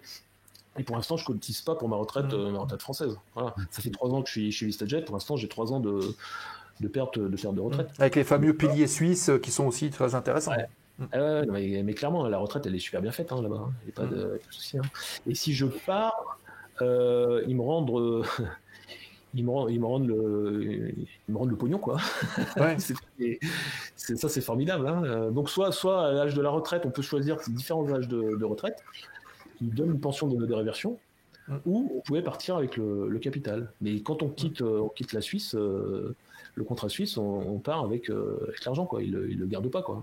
C'est à toi, tu l'as mis de côté et ça t'appartient. Ça, c'est une autre mentalité, hein. C'est une autre mentalité. Sans critiquer le système de répartition a fait ses preuves, hein, mais il a ses limites quand même, hein. Donc, mais voilà. c'est bien d'avoir justement l'avis de quelqu'un qui est sur place et puis qui nous éclaire aussi par son expérience. C'est aussi l'intérêt. Ouais. Après, chez VistaJet, vous avez, c'est pas forcément suisse, hein. Il y a plusieurs bases. Alors, il n'y a pas de base en France. Allez comprendre pourquoi. Hein, je vous parlais de fiscalité. Ouais, bah clairement, hein, clairement. En fait, le salaire, il est le même pour tout le monde. C'est un package, hein, brut, et en fonction de où on habite, on a en fonction de où on est basé, on a plus ou moins d'argent, quoi. Hein. Donc il y a des bases en Angleterre, en Allemagne, en Espagne, Italie, Malte, Grèce, et je sais plus, il y a peut-être d'autres pays qui me font défaut là, à ma mémoire, mais il n'y a pas la France. Ouais. Donc on peut choisir. On a l'idée du package à peu près, que ça donne une idée pour quelqu'un qui veut rentrer copilote ou quelqu'un qui veut rentrer commandant de bord s'il a l'expérience. C'est des salaires qui tournent à combien pour de l'aviation d'affaires dans ce cas-là? Alors, ça dépend de l'avion. Et ça, c'est un truc formidable, ça m'a toujours surpris. Plus l'avion est gros et plus on gagne. Bon, allez savoir pourquoi. Et donc, comme moi je suis sur le plus gros, bah, j'ai les plus gros salaires. Alors, avec les per diem qui sont pas fous, hein, chez VistaJet, mais avec les per diem, je me fais une moyenne de 4 500 € par mois. Ok. Net d'impôts, hein, les impôts sont prélevés en Suisse. Ouais. Et je paye pas d'impôts en France, quoi. Voilà. Et c'est à peu près le double pour un capitaine? Oui, à peu près, ouais. Ok. Ouais. Wow. Ouais, bah c'est déjà pas mal, hein. Non, mais c'est pas dégueu, hein. Franchement, c'est pas dégueu du tout. Et en plus, on fait des trucs vraiment. Tu vis en France. Tu vis en France. Tu vis en France. Parce que la vie, elle est relativement chère quand même en Suisse, il me semble. Mais en fait, quand tu es frontalier suisse, quand tu as un contrat de frontalier suisse, tu ne peux pas habiter en Suisse. Puisque tu ne payes pas la totalité des impôts, tu n'utilises pas les services publics, tu n'utilises pas tu vois, les infrastructures, tout ça. Donc c'est le but d'un contrat frontalier suisse, c'est que tu habites où tu veux. Voilà. Et tous les pays frontaliers ont ce type de contrat. En Italie, en Autriche aussi, je crois, il y a des frontaliers, quoi. Et c'est un truc spécifique, c'est des comment dire, des... je reviens de rotation, je ne sais plus parler français, c'est terrible. Ils les appellent les pendulaires en Suisse. Les contrats entre les pays pour justement envoyer du travailleur étranger en Suisse parce qu'ils ont besoin de main-d'œuvre, hein, tout simplement. Hein. Donc c'est fait pour ça. Ouais. Voilà. Ok. Si vous avez des questions, les amis, dans le chat, n'hésitez pas à les poser. Hein, Martial est avec nous. On discute justement du métier de pilote en aviation d'affaires. Moi, j'ai juste une question, puis après on tourne la dernière page, on va dire, la foire aux questions remise de gaz. Quel est le type de clientèle? Alors sans évidemment donner des précisions, mais quels sont les différents types de clientèle qui peuvent se payer justement des prestations comme ça, en global 7500 sur du long courrier? On a parlé des chefs d'entreprise, mais allez, il y a d'autres choses, il y a des petites anecdotes un peu croustillantes? Bah, c'est ceux qui vont au mariage de Bezos surtout, je pense. Ouais, alors moi j'ai Comme il toujours. est curieux, le Sébastien, il fait. Mais il non, fait mais vraiment on fait le rêver magazine ceux qui qui veulent parle, rentrer en là, il veut navigation d'affaires. savoir. Non, en fait, alors moi je blague toujours en disant chez Valjet, je faisais du client millionnaire et chez Vista maintenant je fais du milliardaire. Ouais. Et les types ils sont ouais.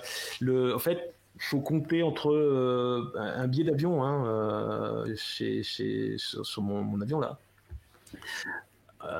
C'est entre 15 et 20 000 euros de l'heure.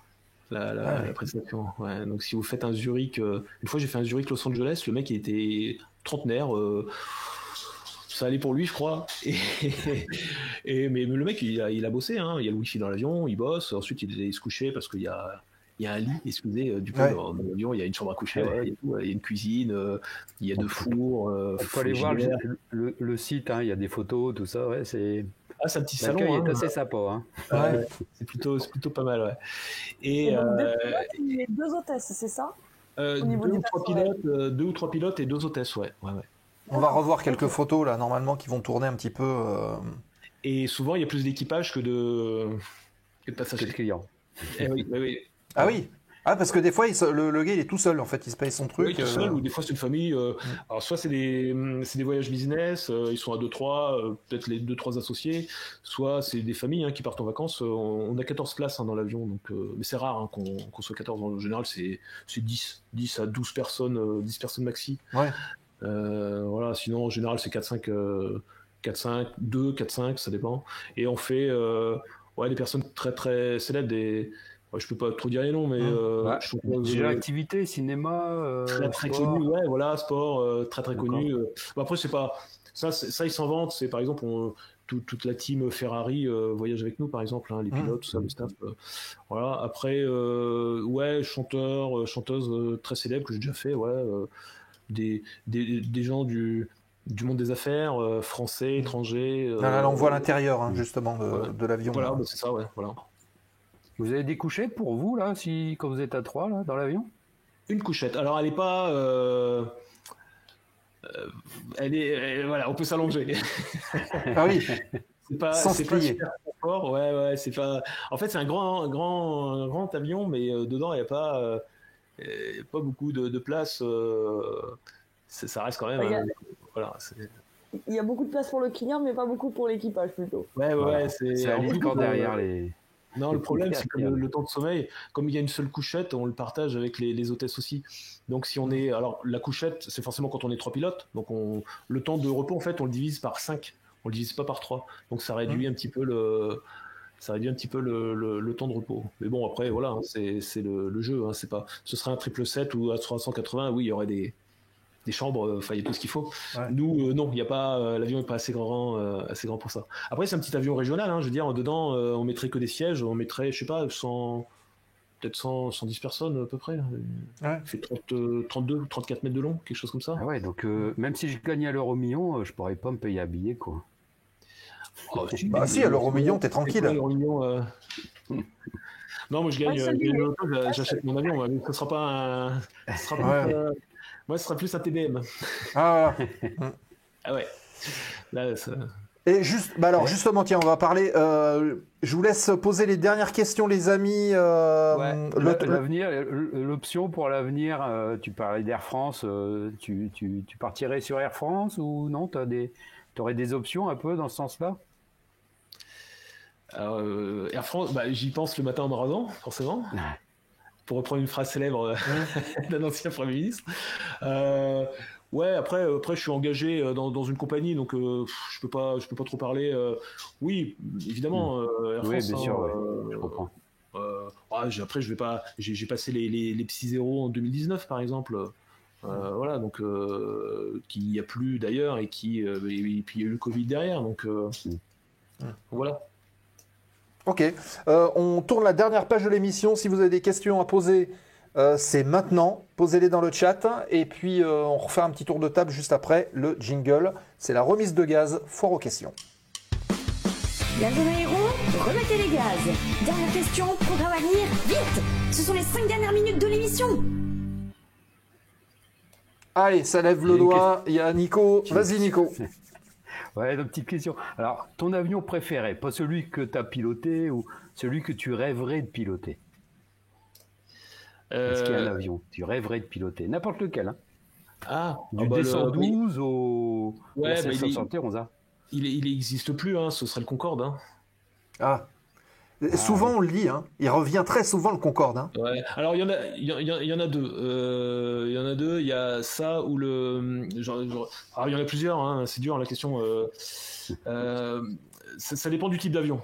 Donc il y a alors le Concorde. Je pense que j'aurais pu tuer hein, pour voler sur le Concorde. Et non mais il y a des choses comme ça où on se dit tiens si un jour cap ou pas cap ou ce genre de truc.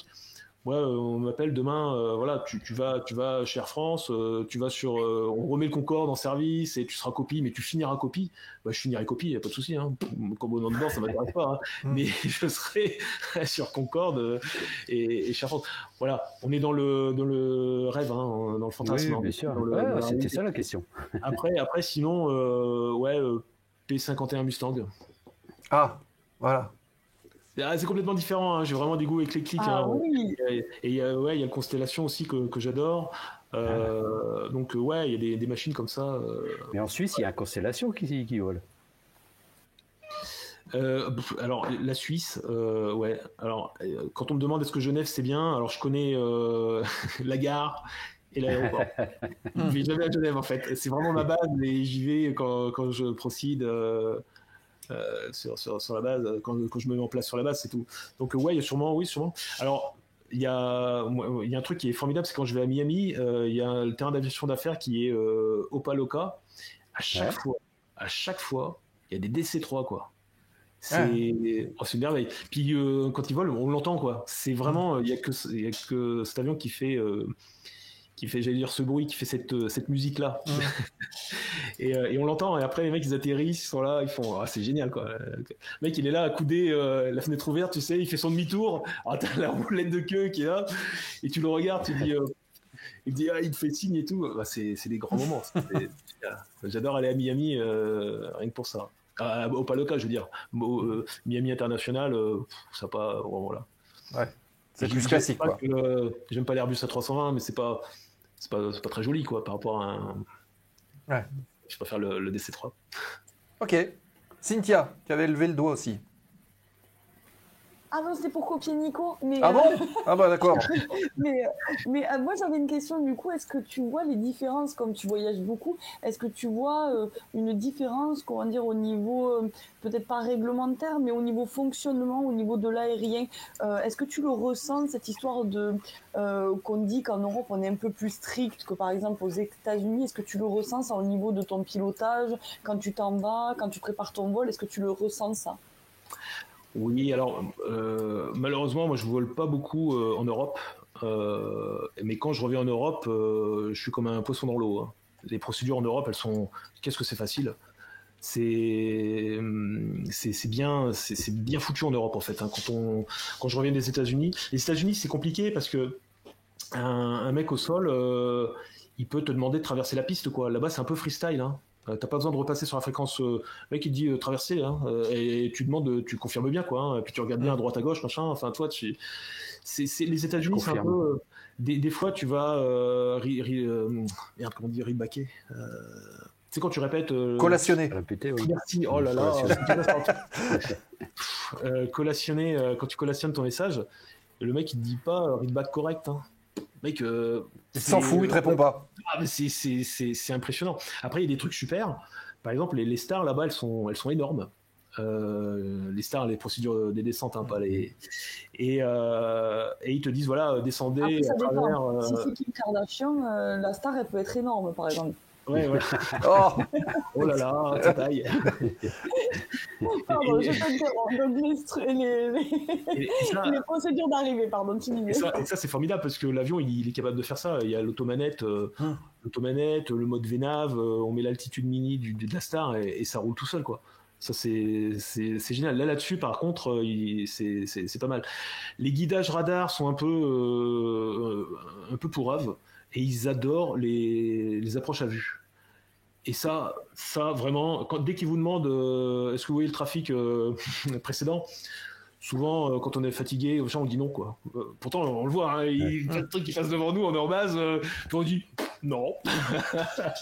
Et là, on sent qu'il a un petit peu énervé. Dire, ouais. Ouais, mais des fois, mais je l'ai fait, hein. Et par exemple, moi, j'ai déjà été éclairé approche à vue de nuit. Nous, on fait pas, quoi. Et moi, je ferai pas. Quand on revient, on a fait un vol de 12 heures dans les pattes. Quand on arrive de nuit, on est complètement claqué. Surtout que chez VistaJet, comme c'est de l'aviation d'affaires, souvent, on a fait un vol de mise en place.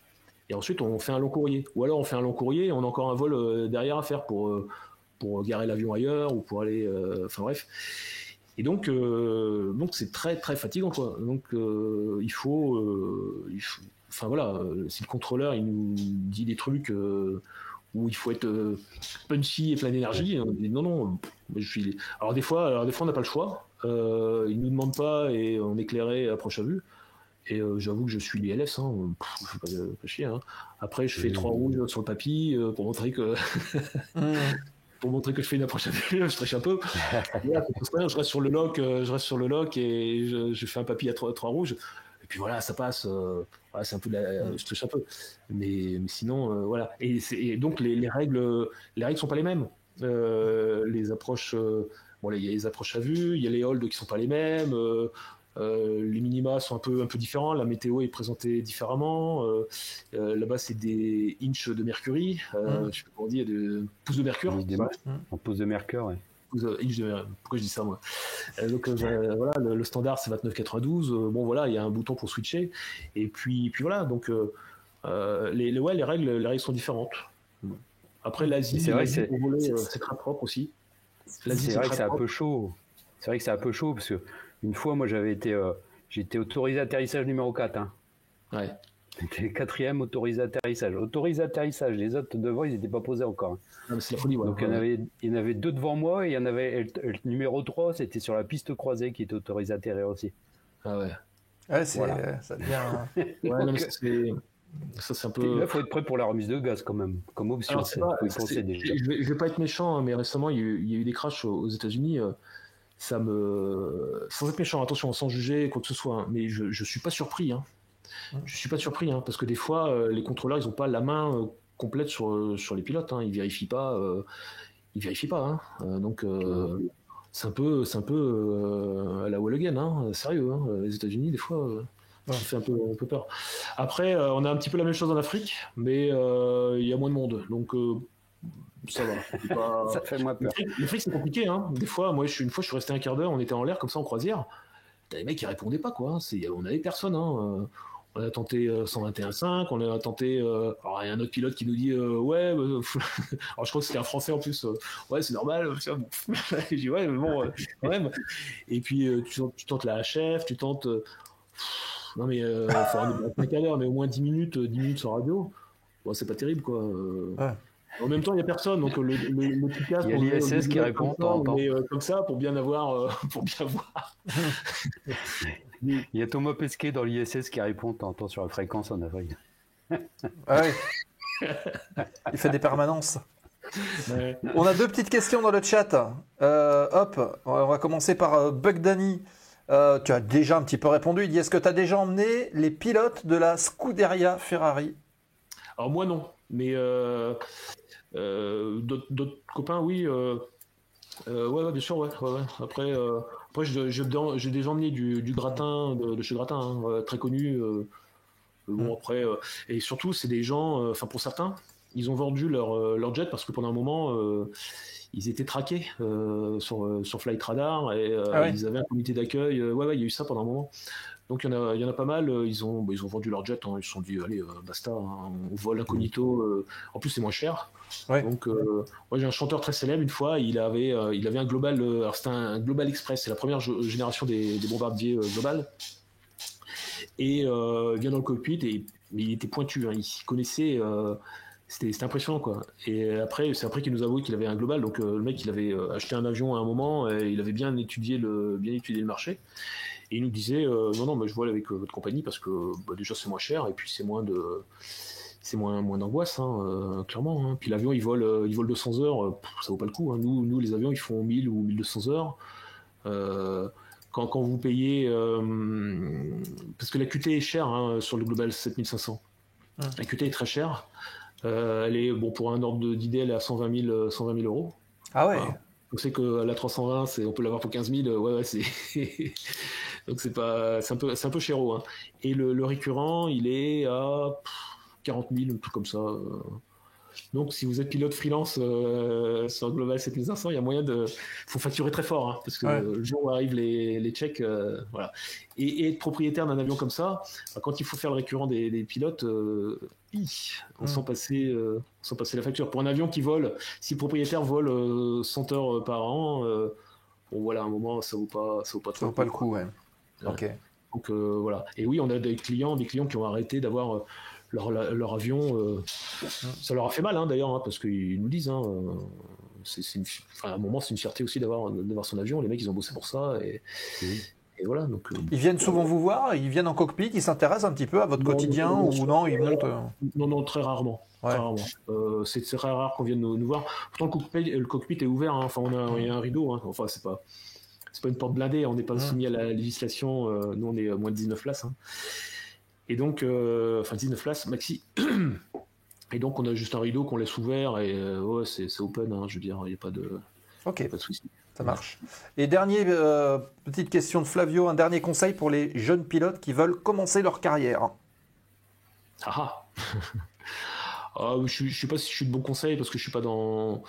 Mais si vous avez des parents, l'armée, l'ENAC, les cadets, alors cadets, que ce soit Air France ou autre compagnie, hein, je veux dire, il y a plusieurs compagnies qui font des cadets.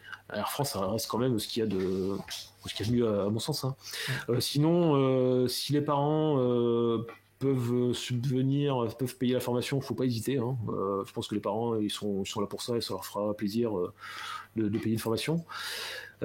Sinon, il y a les emprunts. Et je pense qu'aujourd'hui, avoir un crédit, avoir un emprunt pour ça, comme le marché est porteur, vous allez voir la banque et après, faut faire si vraiment elles sont pas prêteuses, faut faire un dossier bancaire, hein, dire voilà le marché tel qu'il est avec des petits graphiques, des machins, et puis et ça voilà. Après, je sais pas combien ça coûte une formation à Benicio aujourd'hui, c'est 100 000, non 100...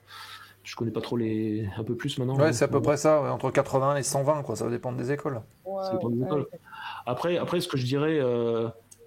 Alors, je vais pas me faire des copains là. Bon, on est là pour tout se dire. Hein. Moi, l'important, c'est d'avoir une licence EASA. Donc après, vous la faites où vous voulez. Si vous êtes short en budget, voilà. Et si, comme moi, vous êtes une quiche en anglais, faites-le dans un pays étranger. Alors moi, je me souviens, j'ai pas aimé voler en Angleterre. Hein. Ça a été une tare. Hein.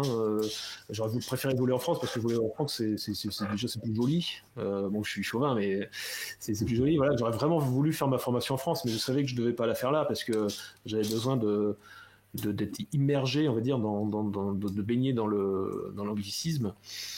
Mais si je pouvais donner un conseil, ouais, c'est l'Angleterre. Alors l'Angleterre aujourd'hui non, parce qu'ils sont plus EASA, mais peut-être aller en Irlande, ou alors dans des pays comme Pologne, Hongrie. Vous allez avoir des tarifs très intéressants et vous allez parler anglais, quoi. Donc ils parlent très bien anglais, hein, les pays de l'Est. Hein, donc il n'y a pas de souci par rapport à ça. Donc c'est le conseil que je donnerais si on est short monnaie. Ok. Voilà. Dernière petite question, Martial, te considères-tu comme un artisan ? C'est une belle question, ça, pour terminer. Ça veut dire quoi ? C'est un artisan Un artisan du vol, de l'aviation d'affaires, de faire les petites choses avec ses petites mains, d'être débrouillard. Je pense que c'est ça qu'il veut dire, Philémon. Alors, faut être opportuniste, je dirais. Artisan, faut être opportuniste, faut sauter sur tout. Je dirais qu'il faut être gourmand de voler, faut être passionné. Moi, je me souviens quand j'étais en aéroclub, quand il y avait un baptême de l'air à faire, je fonçais dessus, quoi. Hein. C'était une demi-heure de vol que je payais pas, et ça me faisait. Et l'aviation, on devient bon avec l'expérience, hein, de toute façon. Hein. On a beau lire tous les bouquins du monde, et c'est vraiment l'expérience qui fait que, se trouver dans des situations difficiles des fois, qui fait que. Voilà, on prend des décisions qui sont pas anodines des fois. Hein. D'où le mot artisan en fait. D'accord, ouais, j'avais pas compris ça comme ça. Pour moi, moi je viens de le comprendre comme ça aussi. C'est vrai que on devient meilleur en fait en pratiquant en fait comme tous les artisans qui travaillent. Comme ça, ouais, d'accord, ouais. Ouais, puis après c'est puis saisir les opportunités, faut pas hésiter. Alors moi j'ai eu la chance d'avoir un parcours graduel, on va dire. J'ai pas commencé tout de suite sur de la grosse machine, donc j'ai pu voir. Je suis content d'avoir fait du piston et du turboprop en pilote commercial. Hein. Franchement, c'est génial. Hein. Après, j'ai fait du petit jet et maintenant du gros jet.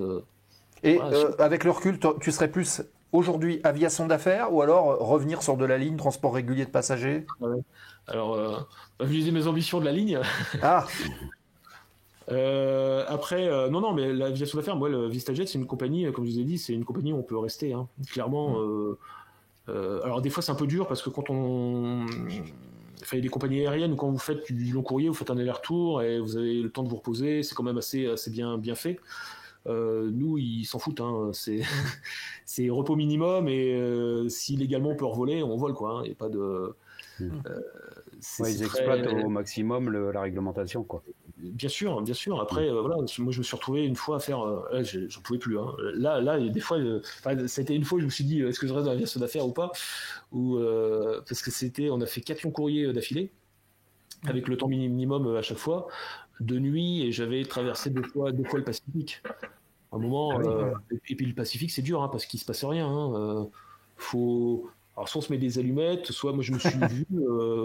Alors, ce qui se passe dans le cockpit reste dans le cockpit, mais moi je me suis mis des baffes parce que mon collègue faisait sa sieste là, et je me suis mis, et le troisième pilote était derrière en train de dormir, et je voulais pas les réveiller parce qu'après le mec il dort une demi-heure, 40 minutes, on commence à lui casser son cycle, et je me suis mis des baffes, hein, clairement. Hein. Ça devenait très très dur. Hein.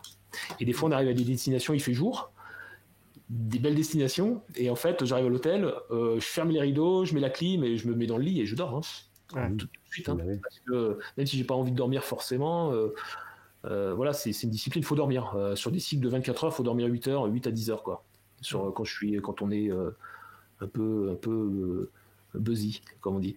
Et après, on a les 36 heures de repos de sécurité obligatoire, quoi, hein, qui arrivent à 60 heures ou 7 jours au premier des termes échus. Voilà, des fois c'est au bout de 5 jours. Et puis on a le 36 heures, voilà, 36 heures donc de nuit obligatoire sur de nuit locale. Et là ça fait du bien quand même, hein, on en profite. Hein. Enfin, on en profite, je dors, et après si je peux visiter, je visite. Mais c'est vrai que des fois le rythme il est quand même c'est soutenu. Et même ceux qui font du moyen courrier, hein, je veux dire, les collègues qui sont sur Challenger 350, bon, ils font du moins long courrier, mais ils font 4 legs. Hein. Donc, moi, je me suis vu deux fois, c'est arrivé chez Valjet, où on fait, donc c'est un avion qui vole 2 heures, voilà, donc c'est du court. Hein. 2 fois, je l'ai fait 6 branches. Hein. Et 6 branches, c'est chaud. Hein. Puis en amplitude, on est vraiment des amplitudes très larges, on est vraiment à la limite de ce qu'on peut faire. Puis en plus, plus on ajoute de branches, et plus l'amplitude diminue. Enfin voilà, c'est faire attention à ça. Et ouais, des fois c'est très physique, hein. Franchement. Papy Boynton, il mettait du tabac dans le coin de ses yeux pour rester éveillé. C'est vrai? Ouais. Bon, je sais pas si. Pour les PNC, c'est la même chose, hein. C'est le même combat, on va dire. Ouais. Alors nous, elles participent pas, elles sont passagères en fait, légalement. Ouais. Elles sont pas PNC, comme on est sur des avions à faible capacité d'emport. On les appelle pas PNC d'ailleurs. Hein, donc, alors elles participent à l'évacuation si besoin. Elles sont formées pour, elles savent où sont enfin, j'espère. En tout cas, moi je le sais. On sait où sont les extincteurs, les évacuations et machin. Voilà. Donc, mais souvent les hôtesses qu'on a, elles volent sur plusieurs types d'avions. Hein. Ouais. Donc elles peuvent être sur Global 7005, Global 6000, Challenger 350, et elles bougent un petit peu comme ça. Ouais. Donc, d'accord. Ok. Bon, bah écoutez, on a fait le tour. Avant de te laisser le mot de la fin, je vous propose qu'on switch rapidement pour voir ensemble le programme des futures émissions de la zone aéro, celles qui vont arriver très bientôt. Hop, on va basculer comme ça on se voit tous et on est tous incrustés. Ça va commencer par vendredi 11 à 20h30. C'est Agathe qu'on va retrouver, Agathe Père. Elle est donc hôtesse de l'air, donc personnel navigant commercial.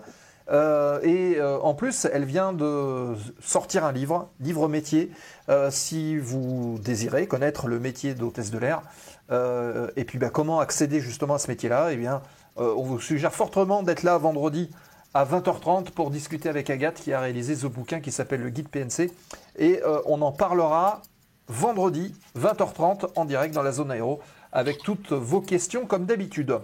Puis un autre grand rendez-vous, c'est le 16 juillet prochain, mercredi prochain, 20h30. Il faudra être là puisque nous aurons le président de la Fédération française aéronautique, c'est Kevin Dupuche, il est lui-même pilote de ligne et président de la FFA.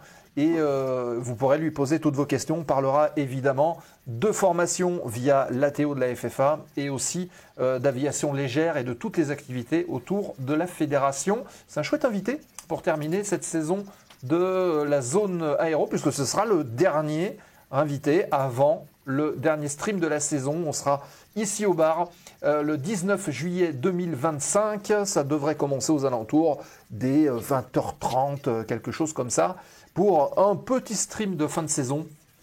On trinquera tous ensemble ici avec vous, si vous sortez votre verre, hein. N'hésitez pas à le faire. Et puis, on retrouvera des visages de la saison, on discutera tous ensemble. Voilà, pour bien clôturer cette émission qui donc s'interrompra pendant le mois de juillet, le mois d'août et reprise au mois de septembre avec déjà des invités qui sont bookés pour le mois de septembre. Voilà pour le planning, pour le programme qu'on vous a prévu de la zone aéro. Le mot de la fin, Martial, merci beaucoup pour ta participation, c'était cool. Pas de rien, voilà, je suis là. N'hésitez pas à me contacter sur LinkedIn pour avoir des conseils, des choses comme ça. Moi, je suis très... j'ai plus d'aéroclub pour l'instant, mais quand j'étais en aéroclub, c'est pareil. Il faut... on est là pour s'entraider. Moi, on m'a aidé. On m'a donné des... on m'a aidé, on m'a fait passer des CV. Moi, j'en fais passer aujourd'hui. Et voilà, c'est en retour... même si on ne retourne pas l'ascenseur à celui qui nous a aidés, aider les autres, c'est quand même sympa. Après, le mot de la fin, faut conclure. Qu'est-ce que je dirais s'il fallait résumer ce qu'on a dit, je dirais faut... In English. Non, faut croire en ses rêves et puis et voler c'est accessible. Voilà, je suis devenu pilote alors je suis rentré sur le marché à 39 ans, c'est faisable. Voilà. Faut y croire et puis beaucoup travailler. Voilà, je pense que ça passe par là. Voilà. Du job et de la motivation. Parce que là, tu nous as fait voyager un peu là. On a parlé de la Floride, de New York, du Pacifique. Ouais, il y a que la Russie que j'ai pas fait parce que je suis rentré trop tard dans la compagnie. Donc c'était déjà un petit peu la guerre. Et l'Australie, quoi. Sinon, j'ai pas fait tous les pays non plus, mais j'ai fait tous les continents. Ouais. Donc, ouais, c'est sympa. Parfait. Ce qui manquerait, c'est que j'ai pas fait on n'est pas approuvé pour voler au-dessus du pôle. Voilà, on peut aller jusqu'au 80 nord, à 80 degrés nord. Voilà, donc éventuellement un jour, je serai peut-être dans une compagnie où je traverserai le pôle. Mais sinon, non, c'est ce qu'on fait, c'est très très bien, quoi. Voilà. C'est pas mal pour un ch'ti gars du Nord. Oui. C'est bien gouverné, pour un pompier, Pour un pompier. En tout cas, merci beaucoup pour ton partage et puis l'excellente discussion qu'on a eue. Pour celles et ceux qui ont raté le début, je vous rappelle que vous pourrez retrouver cette émission évidemment sur YouTube dans 14 jours, très exactement. Elle sera en accès libre et sinon, si vous voulez la revoir tout de suite, faut être abonné Twitch. Vous prenez un abonnement et du coup, vous pourrez revoir l'émission tout de suite. Les réseaux sociaux, vous les connaissez. C'est Julot qui vient de les poster dans le chat. Vous avez tout ce qu'il faut avec tous les liens pour pouvoir bien suivre et être au courant, ne rien rater.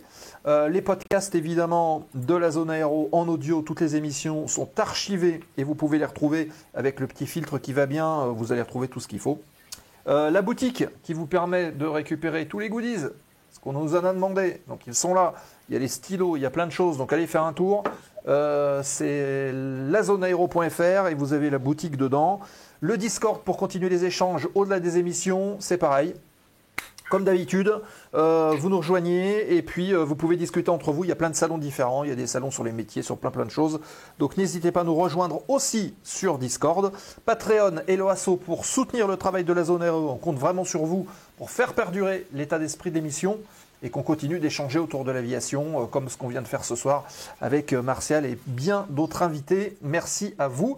Vous avez aussi la possibilité d'interagir avec le stream directement puisqu'il y a des nouveaux points de chaîne qui ont été postés. Vous pouvez réagir avec ces points de chaîne que vous capitalisez au fur et à mesure des émissions en étant fidèle et vous pouvez jouer dessus. Donc vous verrez, allez faire un tour, vous verrez ces nouveaux points de chaîne qui ont été ajoutés. Voilà, et dans quelques instants, on va faire un raid. Je vous propose, on va faire un petit vote si vous voulez. Il y a, on peut partir du côté de Vatsim avec De Gaulle approche, ou sinon il y a Argonaute plongée aussi qui, parce que souvent il y a des plongeurs, enfin il y a des pilotes plongeurs ou des plongeurs pilotes. Les deux se marient, alors pas bien quand c'est en vol, mais philosophiquement c'est assez proche. Donc, qu'est-ce qu'on fait? Est-ce qu'on va chez De Gaulle? Est-ce qu'on va chez Argonaute? Dites-nous si vous avez des petites suggestions à faire. Dites-le nous dans le chat tout de suite. Sinon, bah, si personne ne dit rien, je vais cliquer au hasard. Et puis voilà. Nico, Cynthia, merci beaucoup. Ça fait plaisir de vous revoir. Mais oui, ça fait plaisir aussi. Oui. Merci à Nico, merci à Seb et merci à Martial. C'était très intéressant. Ouais. Et ouais, ça fait plaisir de se retrouver, de se voir. Voilà. Et bien, de toute façon, on sera tous au bar le 19. Merci beaucoup, les amis. Martial, tu restes encore un petit peu avec nous? Quelques minutes, comme ça on débrief juste après. Restez avec nous donc le temps du raid. Hein. Julo, il a posté, vous avez vu les icônes, hein, vous faites des copier-coller, on balance ça sur la chaîne sur laquelle on arrive évidemment. Passez une bonne soirée, fly safe pour ceux qui volent et rendez-vous dans le prochain épisode de la Zone Aéro. Ciao les amis, bye bye. À tous. La Zone Aéro, l'émission. Ladies and gentlemen, this is your captain speaking. La Zone Aéro ferme les portes du hangar. Merci de votre fidélité et de votre soutien. Et restez avec nous le temps du raid en envoyant les emotes en arrivant. On compte sur vous. Fly safe.